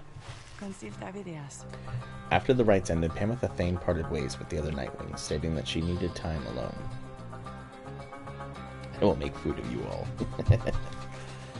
She reappeared sometime after the fall of the Commonwealth, although she expressed mild surprise at the news. She claimed to have no knowledge of what went on, including the role the Highwing remnants had in the events that reshaped the world on the other side. For her part, Pamitha feigned little interest, making the point that they were stuck, and what happened elsewhere had little to do with them now. Someone with whom she kept in contact was the bog dweller named Big Bertrude. They would discuss all sorts of matters long into the night, and sometimes hunt together too. Tamitha never saw her blood sisters again, though did hear by her. By some accounts, Tamitha played no small part in the historic last days of the Commonwealth. In turn, Tamitha must have heard something of her blood sister. However, she never responded to Pamitha's attempts to contact her. Pamitha did not expect forgiveness from her at any point. Nonetheless, she kept on trying to reach out. She said to ruffle up her feathers just a bit. Having long since felt as though she had no home to call her own, Pamitha continued traveling about the downside. As the tempest swept across the land, changing its features, she found it in sublime beauty. And in the starless nights, she could see just fine. She said such travels tended to remind her of when she was younger and could fly unfettered. There's one more that was cast out that we kind of forgot about. After the cycle of the rites ceased turning, record of what happened to the Black Wagon and the Nightwings became inconclusive and contradictory. Some accounts suggest that the exiles of the Nightwings, who remained in the downside, continued to make use of the Black Wagon as their place of shelter and their means of travel. However, there's no record of what happened to the wagon's contents, such as the Book of Rites or the Beyonder Crystal, said to be haunted by the apparition Sandra the Unseen. One possibility is that, when the lone minstrel took his leave, he took the Beyonder Crystal with him, for he was thus obliged. By this line of reasoning, however, the Black Wagon itself should have been taken also. Others remain skeptical that the Beyonder Crystal ever existed, or rather that visions that it granted were anything other than the results of an active imagination or a fever dream. The bog dwellers of the southern bogs offer still another explanation, for they are familiar with binding enchantments. If there existed such an object in which the Sisters of the Ark has been expelled for more than 800 years, then the enchantment could have expired along with the light of the stars.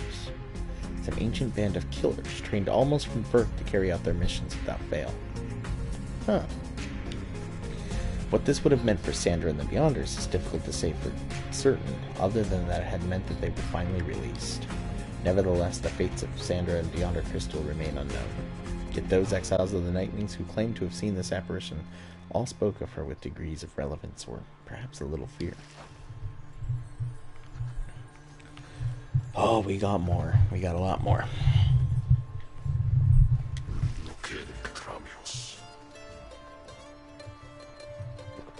I need water. What? After the Shimmer Pool closed for what would be the last time, Orlek looked around him in that flickering light of the Nightwing still burning pyre. He then turned towards the fall of Solium, and looked up toward the black starless sky. After standing thus for some time, he averted his gaze and walked away without a word. Orlek had relinquished his freedom of his own free will. Perhaps in realizing this, he saw no reason to remain here on the sacred mountain. For many moons he wandered the downside alone, Eventually, however, he would reunite with the exiles he stood with as the true Nightwings, for they each cared for him. The one he had called the Shadow of the False Nightwings was someone whom he thought about at times. He wondered if this reader had an influence over the Commonwealth's fall. News must have reached him eventually about the outcome of Alfred Sandalwood's plan. One day he appeared before his former companion. While they kept private the details of the conversation that took place, it must have been enough to rebuild bonds of friendship between the two of them. They were often seen together after that. Still in the Saharine Union, no one remembered the former chief physician who had fallen into exile decades prior. No one knew just how close he came to altering the outcome of the final liberation rite, and thus perhaps to altering the course of history. Today, however, it is not the cause. This is not the cause. Accounts from other exiles on the downside have ensured that Orlek's place in the events that shaped our world are known and shall be known. They probably know us. Once it became clear to Gugnarius that the rites were drawn to a close, he knew that it was time for him and the Tempers to call it quits. But first, he and the Tempers decided to celebrate, and that they did for many, many nights. The revelry did eventually subside. The exiles parted amicably and went their separate ways. He roamed the downside, and searching for some meaning in his life, sometimes taking odd jobs requiring his brute strength. He never remained alone for very long, and took on many lovers in his time. However, he sometimes thought about the ones he called Curlyhorns. The one he had called Curlyhorn and what became of her. I think he's talking about Jodariel at that point. Through his glory days as the most powerful conductor of the rites, he had long since passed. He always enjoyed the fearsome reputation he had cultivated at that time. I want to know what happened to him. When Manly Tinderstoff realized the rites had ended, and that he no longer could return to the Commonwealth through this ancient means, he was outraged. He cursed the scribes, spewing forth such a slew of blasphemy as to be very unbecoming of one of his high status and bearing. When at last he calmed himself, he focused all his energies on attempting to find another means of homecoming. He maintained regular contact with his wealthy family on the other side via messenger imp, and used their vast resources to explore other means of escape. He tried using an elaborate pulley system. He attempted to retrofit a flying flak wagon with superior propulsion. He also tried an imp raft, a hot air balloon, even prayer. Nothing worked. There was only one way to escape the downside, and now it was gone. Tinderstoff bankrupted his family in these vain attempts. At last, such was his shame that he retreated into the teeming woods of Black Basin to Cinderroot. There he yet wallows, complaining to his comrades of the chastity, who still put up with him, either about his own misfortune or the latest news from the other side. What an ass. Bankrupt his family and everything. Barker Ashpaws never had much interest in returning to the Commonwealth, for he always found its bylaws to be stifling. So when the rites ended, he did not care, at first. He soon grew very bored. The rites had given his life a certain sense of structure he had always needed. He missed the raw anticipation of it all. He decided to continue conducting the rites for the thrill of it. He bent some of the rules and replaced some of the objects, but it was close enough. His pack mates, the dissidents, proved more than happy to participate. Thus they ran against each other back in Yomer Valley. Gradually, other exiles familiar with the rites, as well as those who had not heard of it at all, started to take an interest. They ended up giving Barker Ashpaw some healthy competition. His old feud with Rookie Greentail ceased meaning anything to him, and he forgot all about it amid his new pursuits. Ultimately, even Barker Ashpaws, who had led such a directionless existence to that point, found something of a calling through the rites. And thus the Olympiads were made. Whether he took the rites less seriously than any other exile at this time or more was oft debated by those who watched him work. All his life, Sir Deluge had fled from one danger only to find himself facing another. He had escaped the war-torn waters of the Sea Dominion. He had escaped the blood border of the Commonwealth. And now, he had escaped the rites. After the rites had ended, many exiles wrapped up in their ancient tests were crestfallen, as their last chance to return to their homes vanished, along with the stars above. But Deluge did not mind, for this outcome meant that, at last, there was no burden of responsibility weighing down on him. while most of his fellow exiles of the Pyre hearts yet longed for the waters of the Sea Dominion, driven as ever by their impulses toward the conflict, daily settled down. With him remained one of his companions, one Lady Seagrass. She's a worm knight, duty bound to him, okay, who had taken a liking to him, for some reason. Reportedly, they disappeared into the waters of the Worm Gulf, which may begin to explain the significant increase in worm population observed in the vicinity. Oh, God.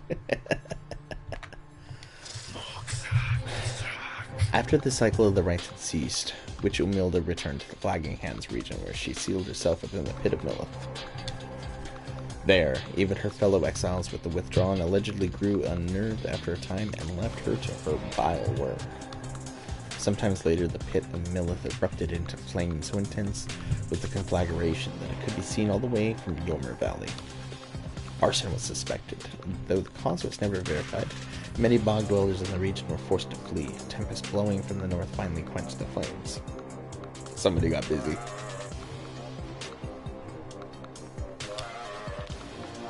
When at last the ashes settled and the grounds had cooled, the site of the fire was scarred beyond recognition. No trace of Witch Umilda could be found.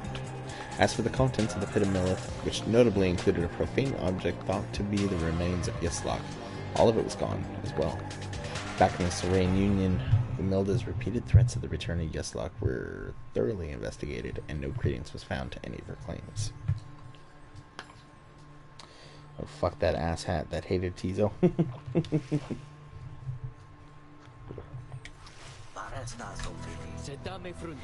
As the cycle of the rites drew to a close, it grew evident that a chance of freedom from the downside had forever slipped from Dalbert and Almer Oldheart's grasp. Thus they and the exiles of the Fate returned to Yomer Valley, where they had struggled to get by as exiles of the downside tend to do. Sometime after the rites had ended, the Old Hearts at last heard the news that the Commonwealth had fallen. This was well after the fact, of course, but it brought old Dalbert great joy. Despite his forthright manner, he had no love for the nation that cast him down along with his son. Dalbert Oldheart passed peacefully in his sleep before the next moon. In his final days, he implored his son to undertake a pilgrimage to the scribes. Almer never shared his father's view of the scribes, but respected Dalbert's wishes, and so, after a period of mourning, Almer began a new journey. One day during his travels, he ran almost headlong into another exile after paying homage at the spring of Yomer. He was stunned to find that this was none other than the one he knew as Faye from their days as adversaries in the rites. Faye was overjoyed to see him, though Almer was unable to bring himself to understand why. Eventually, of course, he did, and they remained together, growing ever more accustomed to their new lives in the downside. Not a day went by that Almer Oldheart didn't think about his father, and gave thanks to him and speak to him, at morning and at night. Evil Empire Games, thank you for the host. With the stars yet shone, for surely Dalberts would be there among them, smiling down at his son and watching over him and his kin. Oh, that got rid of both of them. Okay. This is the guy that hated Tizo. After the final liberation rite, Lendl refused to believe that the rites had truly ended. He would sit through night after consecutive nights, staring into the blackness of the sky, awaiting any kind of sign that he might gain another chance of freedom. No such sign ever came. His fellow accusers started to express concern for him. Survival had become the top priority once liberty had slipped from their grasp. But Lendl dismissed them as weak fools. He insisted rather forcefully that any evening now, the stars would shine for him again and mark the way towards its inevitable freedom. He was, of course, mistaken. The others in his triumvirate were left with little choice but to abandon him. After that, the exile known as Lendl the Liar was never seen again. However, there have since been sightings of a bedraggled demon who wanders the downside and bears Lendl's cruel countenance, suggested he yet lives. Okay. We shall start, since she wasn't on the Nightwings, we'll start with her. As soon as possible after Tamitha the Thing earned back her liberty, she rejoined her sisters of the Highwing remnants in the mountains north of the Commonwealth. Jody last? I can do that. The Commonwealth believed that someone such as she could be re-inhabited through years spent in exile. Instead, her hatred for her ancient enemies only intensified. On the night of the scribe's return, the highway remnants were poised to strike the Commonwealth in a decisive blow. They had received credible intelligence about the expected positions in the Commonwealth leadership and of specific weaknesses that the blood-bordered defenses anticipated that night. After a surgical procedure, Tamitha could fly again, almost as well as prior to her exile. She insisted on spearheading the attack with the squadron of Harp's finest. They descended on their foes exactly as planned. The chaos had risen to the streets of the Commonwealth. That night made for an optimal diversion. Nonetheless, the battle took its toll. Many of Tamitha's sisters fell. She herself sustained many grievous wounds, but ignored them all and fought with a terrible fury. By dawn, the leaders of the Commonwealth had been eliminated. Tamitha was limping back toward the mountains. She would never fly again. Soon after the fall of the Commonwealth, Tamitha attended a debriefing in which she learned her blood sister Pamitha was an accessory to the successful outcome. Tamitha was very skeptical of this, but so many of the highway remnants honored Pamitha, and Tamitha soon accepted the prevailing opinion, though grudgingly at first. A messenger imp later arrived bearing some sort of message seemingly from Pamitha. However, Tamitha turned it away. She forever resisted the impulse to forgive. After the rise of Saharain Union, Tamitha Tane continued to serve as flight tactician and remained respected and feared even among her kind. However, without a war to wage, she grew more distant than usual. Those closest to her surmised that her inability to reconcile with her blood sister was at the heart of this, though for her part, Tamitha never once admitted any such weakness. Alright. Tizo. I want a Tizo plushie. The imp called Tizo was the first of his kind to achieve liberty through the rites. While he was not the only imp trained in the ways of the scribes, imps are native to the downside and thus care not for traveling abroad. This made them useful to triumvirates. Yet Tizo had a different calling, and the Nightwings believed that he, too, could play a key part in Volfred Sandalwood's plan. During the night of the scribe's return, he stood out in the populace as somewhat of a miracle. They had only heard of downside imps before from legends of the Ha'ab the Swallow. Afterwards, he became something of an icon, representing both the fall of the Commonwealth and the beginning of a new era. Volfred Sandalwood would sometimes send him little gifts all the way from the downside. Despite the insurmountable distance between them, their friendship proved more than resilient. He often chirped about the reader of the Nightwings, with whom he built quite a rapport. The reader understood him perhaps better than anyone. And Tizo would often express wistful gratitude for all his time conducting the rites alongside the Nightwings who made such sacrifices for him. Other than that, Tizo was diligent about his role as something of a living artifact and helped interpret for the messenger imps that relayed news to and from the downside. Despite having gained significant celebrity, he never let it go to his head. Although he did take full advantage of his access to the Saharain's union fishing industry.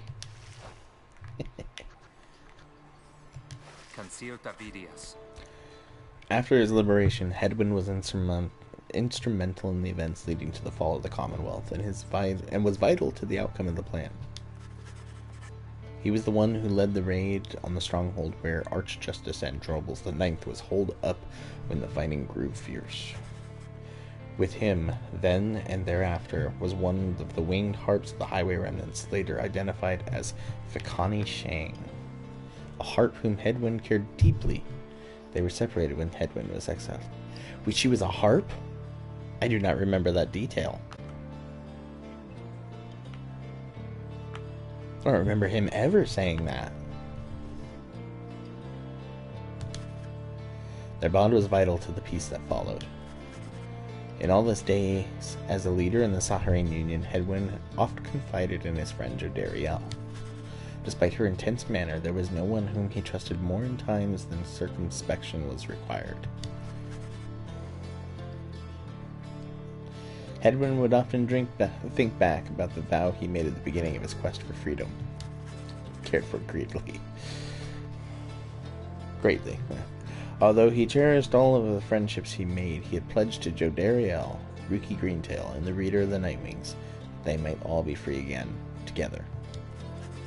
His promise had come to pass, though he always knew that this was not his own doing.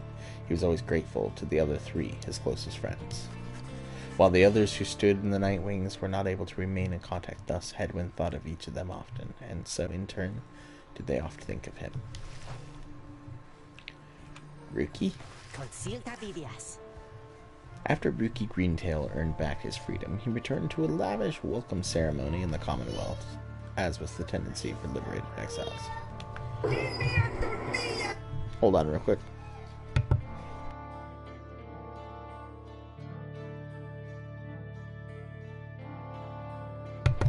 I gotta go help the Vladling real quick. I'll be right back.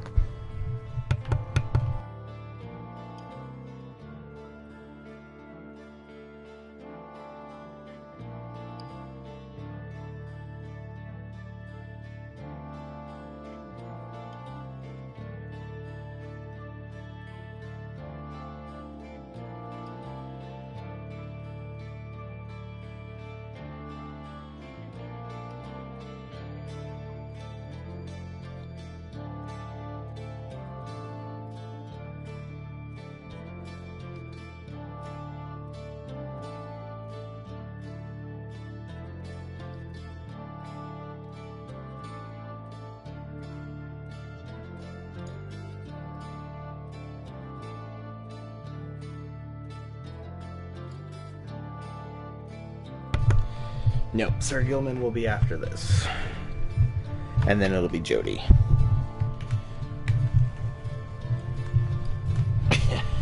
Want some tortilla. Alright. After Rookie Greentail earned back his freedom, he returned... Yeah.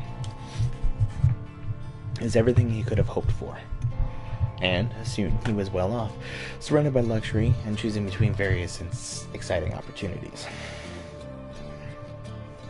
I'm going to do those guys very last, because I do not know if they will end all of this or not. However, he must be given in to his better judgment, as he did end up siding with Walford Sandalwood's revolutionary forces, as he promised. On the night of the scribe's return, Greentail kept busy barking orders to Walford's agents as the situation grew tenser. He took rather well to leadership. When dawn finally came and it became clear that the Commonwealth that everybody knew would be no more, he realized many new opportunities awaited. He began quite a lucrative career for himself, manufacturing and selling replica merchandise inspired by the downside. His main struggle was to meet demand. An aspect of his consciousness cautioned him against making light of such a thing, but the money was too good, and soon his family was as well off as he always was. As he always said. He also kept in close touch with Gilman, ever the perfect practice partner. They would train together often, taking care to stay in tip-top shape as much as possible throughout the years. Greentail always did his best to keep in touch with his many friends, and knew that he owed his fortunes to them. He made a special point of staying close with the group of friends he came to know so well during this time with the Nightwings, wherever they were. They shared a special understanding that put even Greentail at a loss for words sometimes. Here we go. When the worm Gilman returned to the Commonwealth, he believed that he had regained something even more important than his freedom: his honor. Gilman relinquished his knighthood and declined an opportunity to serve as captain on the Blood Border. He was not interested in fighting any longer. Yet, as is sometimes the case with those such as he, a circumstance soon came about in which there came a need for him to once again make use of his military training. He fought that night in the scribe's return. He fought with all his might. He faced other worm knights he cared only for the cause. When the matter was at last put to rest, then Gilman truly knew his time as a knight had ended. He declared to all those in earshot that he would never fight again. Unless, of course, there arose some other extraordinary set of circumstances, again requiring him to fight, but he certainly hoped not. He still trained regularly just in case, especially with his fleet-footed friend, Rookie Greentail. He was always grateful for the counsel of the reader, and would regale him over and over about the time they squashed the spawn of unfathomed plurns. By that point, he had long forgotten about his days under the leadership of Sir Deluge, his former commander. Breaking free of his abusive leadership was his first step toward gaining a bit of self-respect. Gilman never did return to his homeland of the Sea Dominion, and was content to lead a monastic life on a small residence in the hill. It was just high up enough to make him keep striving to conquer his fear of heights. Other than that, an intense daily training regimen and the occasional visit from an old companion was more than enough to keep him optimistic and engaged. He knew by then that honor was not something to be won, but a contract with oneself to be renewed each day. Jodariel. After her liberation, Jodariel soon became an icon of the movement that led to the collapse of the Commonwealth and the rise of the Saharan Union. Her military prowess and experience led to key victories and clashes against Commonwealth loyalists. Each time she was able to subdue the opposition, avoiding lethal force. In the uncertain times that followed, Jodariel's seasoned expertise often came into play both in matters of security and of state.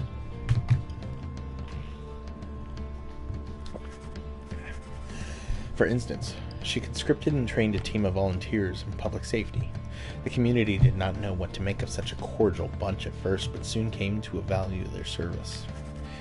They have stood for the people ever since, and we celebrate their founding day each year. She remained close with Hedwyn all through this experience, and they supported each other through their struggles many, many times.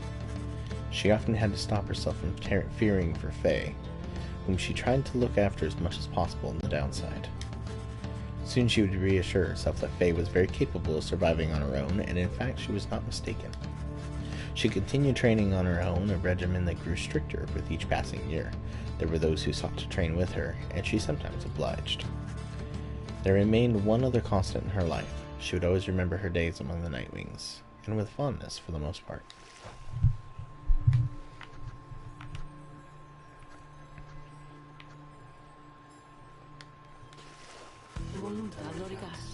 After the cycle of the rites ceased turning, the lone minstrel bade the remaining Nightwings take the Black Wagon and seek their fortunes elsewhere in the downside. Their parting was heartfelt but brief. He remained there at the summit of Mount Elodie with Celeste, where the two of them would chronicle the final outcome of the cycle. Neither Tariq nor Celeste were ever seen again. We know all this now through song attributed to them. Some claim these songs originated in the taverns of the Saharan Union, and merely were imbued with the weight of folklore. However, exiles liberated from the downside corroborated each other's claims at having met this duo that presided over the liberation rites. Another folktale suggests these minstrels were heralds of the scribes. Having fulfilled their obligations, they departed the world we know and rejoined their patrons. One of their famous songs describes another simpler outcome: that the two gave up their duties to the rites in favor of a life that they could share together. In any case, they are likely to remain the subject of such verses and such songs, for it is they who watched over the rites and ushered in our times.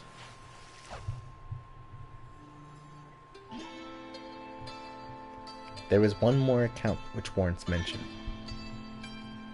The Nightwings conducted the rites under the guidance of a reader. Little is known of him.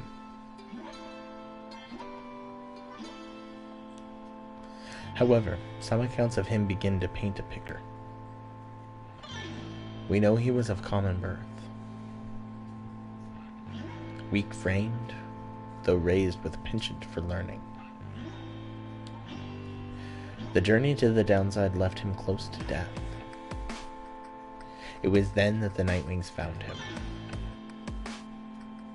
They brought him from the brink. He showed them the path. He pressed onward with the others. He had made a vow to help his friends be free. Thus did the cycle of the rites commence its final turns. When the final rite arrived, the reader's freedom was at stake. That freedom he indeed achieved ere the morning's light. From that point on, accounts of him diverge. It is said the voice which troubled him, he never heard again. Some say he opted to retreat from public life. Though, whether that is true, only he knows. Someday, perhaps, that reader's own star shall emerge. Then it shall pierce the dark of night in all its brilliant glory, until such time, and ever after, all of us give thanks. Their journey began on a barren waste where the reader arrived, afraid and alone.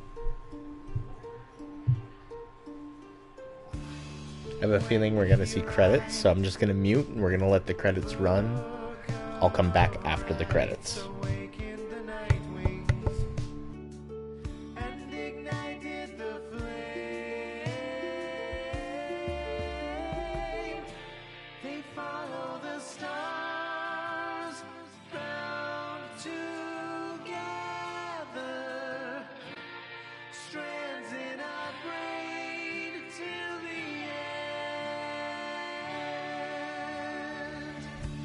We sing of the last of the night wings who, having broken the cycle, shall live on in song.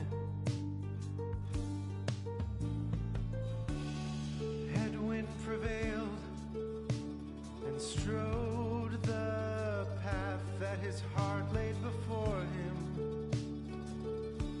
He has found his way home. Captain Joe Dariel, mother to many a foundling, she has found her way home. Rookie Greentail has proved his worth and returned to his family by the grace of the scribes. They follow the stars bound together, strands in a braid till the end. The moon-touched girl feels the scribes in the heart of the downside. She remained to the end. Tizo prevailed, first of his lowly kind, to ascend from the downside. He has found a new home.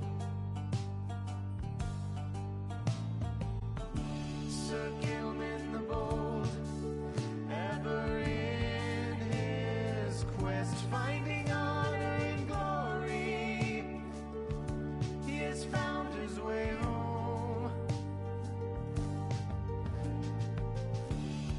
Amitha Thane, born on guilty wings, ever seeking forgiveness, she remained till the end. They follow the stars bound together, strands in a braid till the end. Bound together, spirits tether, strands unbroken, strands unbroken. The great mastermind, Wolfred Sandalwood, saw his plans turn to action. He remained till the end. The bog dweller Gertrude kept their foes at bay with her finest enchantments. She remained till the end. The reader at last made the night wings whole and ascended to freedom. has found his way home. They follow the stars, bound together, strands in a braid till the end. They follow the stars, bound together, strands in a braid till the end. Now at the end, as we bid farewell and return to the stars, we shall find our way home.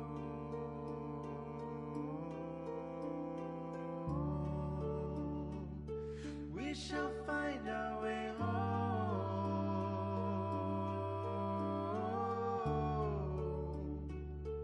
We shall find our way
Wow. Just wow.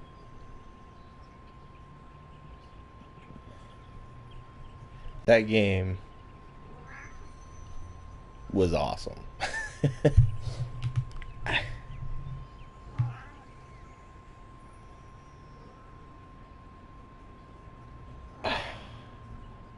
Yeah, 10 out of 10. I mean,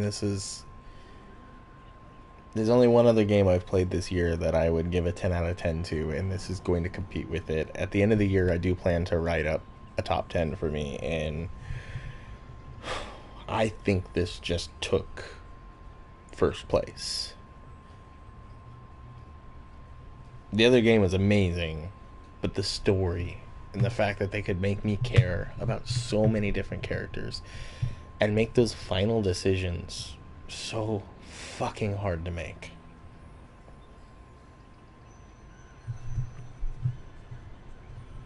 Like, it was so worth the time. The story was amazing. Like, most games that try to throw that many characters at you, you end up clinging to one or two. I mean, I didn't like Faye in the beginning, purely because I kind of felt like I was seeing that, like this whole, oh, you don't need her. But like, as my ranks got smaller, you start to attach to them more, and you like the ones that are left, and you start to realize, like, oh my god, this character is amazing, and I'm thoroughly impressed with this game, and cannot recommend it enough to anyone. The rights are an absolute blast to play, so much fun, but just the story alone, I'm so happy I did this.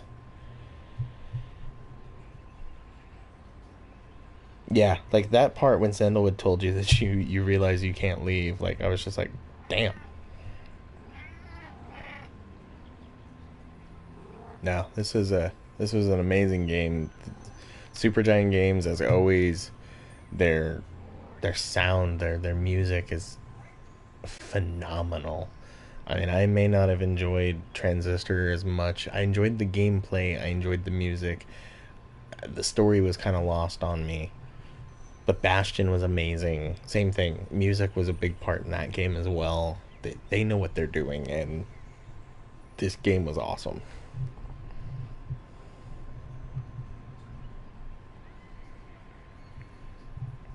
And we went through that whole thing, only losing once. No, twice. The second time was due to just massive frame drop. Damn. Well. So that was Pyre. Thank you, everybody that hung through with me through this whole thing. I think you all were just as invested as I was. The game is amazing. Dude, yeah, Pameth's sister just, like, didn't want to let any of that go all the way to the very end. But, yeah, I had so much fun. Yeah, there's the reader right there. I had so much fun. I'm glad you guys got to share this experience with me. I mean, it was just an amazing game. Turned out being completely different than I even anticipated going into it. That was the big thing. Like, I didn't really quite know what to think of it going in, but I had no idea it was going to be so narrative heavy. And it was fun. I enjoyed it. Thank you for humoring me on my practicing of voice acting skills. As rough as they were at first, I feel like I kind of dialed it in there towards the end. You guys are awesome as usual. Give a few shout outs here. So, Buffalo, I'm glad you showed up. I'm saddened Noisy was here and Noisy had to leave. You have to check out the VOD. Still waiting for Tizo's voice. Ain't gonna happen. So, Draven Sariel, thank you so much for the follow today. And shout out to a long list of hosts: Maven of Misfortune, Oaken Smoke, Rust Devil 22, Zombie Jeep, Phoenix Hero, Mr. Anarchy, Birch Milla, Nightfall 67, Jonas Vatson, Meow Mix Mix, and Evil Empire Games. Thank you all so much for the hosts. You guys are amazing. I know, Noisy was here. He said he had to go get dinner, and that was a couple hours ago, so he must have not held on. Boy, I don't know what we're playing tomorrow night. No Man's Sky, potentially, or The Long Dark. I'm not sure yet. We might do some banners. You know what? No, I need to stay away from narrative for a little bit. We might do some roguelike stuff, too. Yes, we do need to do Pyre again. We do need to do Banner Saga. But with the narrative heavy and everything, we'll give it like a day off at the least, and then probably pick that up on Tuesday. So it might just be an easy night tomorrow night. I was not expecting that Orlek thing at the end too. That was a hard one. Those decisions, man. Those decisions in the final bits. Whew. Hard. Very hard. But with that, I have gone over like 45 minutes more than I should. I need to get some rest, but damn it, I wanted to finish this game. So thank you everybody for coming out and doing this Telltale. I'll put up, pay attention to Discord. I will throw up a poll and let you guys decide what we're going to play for tomorrow. You guys need to fill me in on Banner Saga because I have no idea about that game. Make us care for your characters. We could definitely fill you in on it. Banner Saga pretty much is just sadness, and that's why I just don't want to run to that right away, because that game is heavy. Whew. It's a lot of narrative as well. There is a lot of action, but it is nothing about that game makes you walk away from that stream happy. Kind of Vikings. It's Viking-esque is how I'd put it. But yeah, that game is full of death and sadness and despair. It's a great game, don't get me wrong. I'm not trying to sell you away from it, but it's a sad game. So we'll take a day off and then dive back into that one. So thank you again, everybody. I hope you all enjoyed it. Do make sure, I know most of you are already, but make sure you follow me on Twitter and come on into my Discord. Like I said, I will be putting a poll in there for tomorrow night's games. Just kind of have a palate cleanser, essentially. Dark Souls of narrative games. Yeah, that's one way of putting it. So yeah, there will be a there will be a poll. God, I can't even speak. A poll going up for tomorrow night's games, what we're gonna do, and then we'll be picking up Banner Saga again on Tuesday, and that'll do it. So, thank you everyone for coming out. I do appreciate it. This game is amazing. Easily #1 game of me for 2017 so far. Just amazing. And with that, I hope you all enjoy the rest of your mornings, afternoons, and evenings, wherever you are in the world. I will see you next time.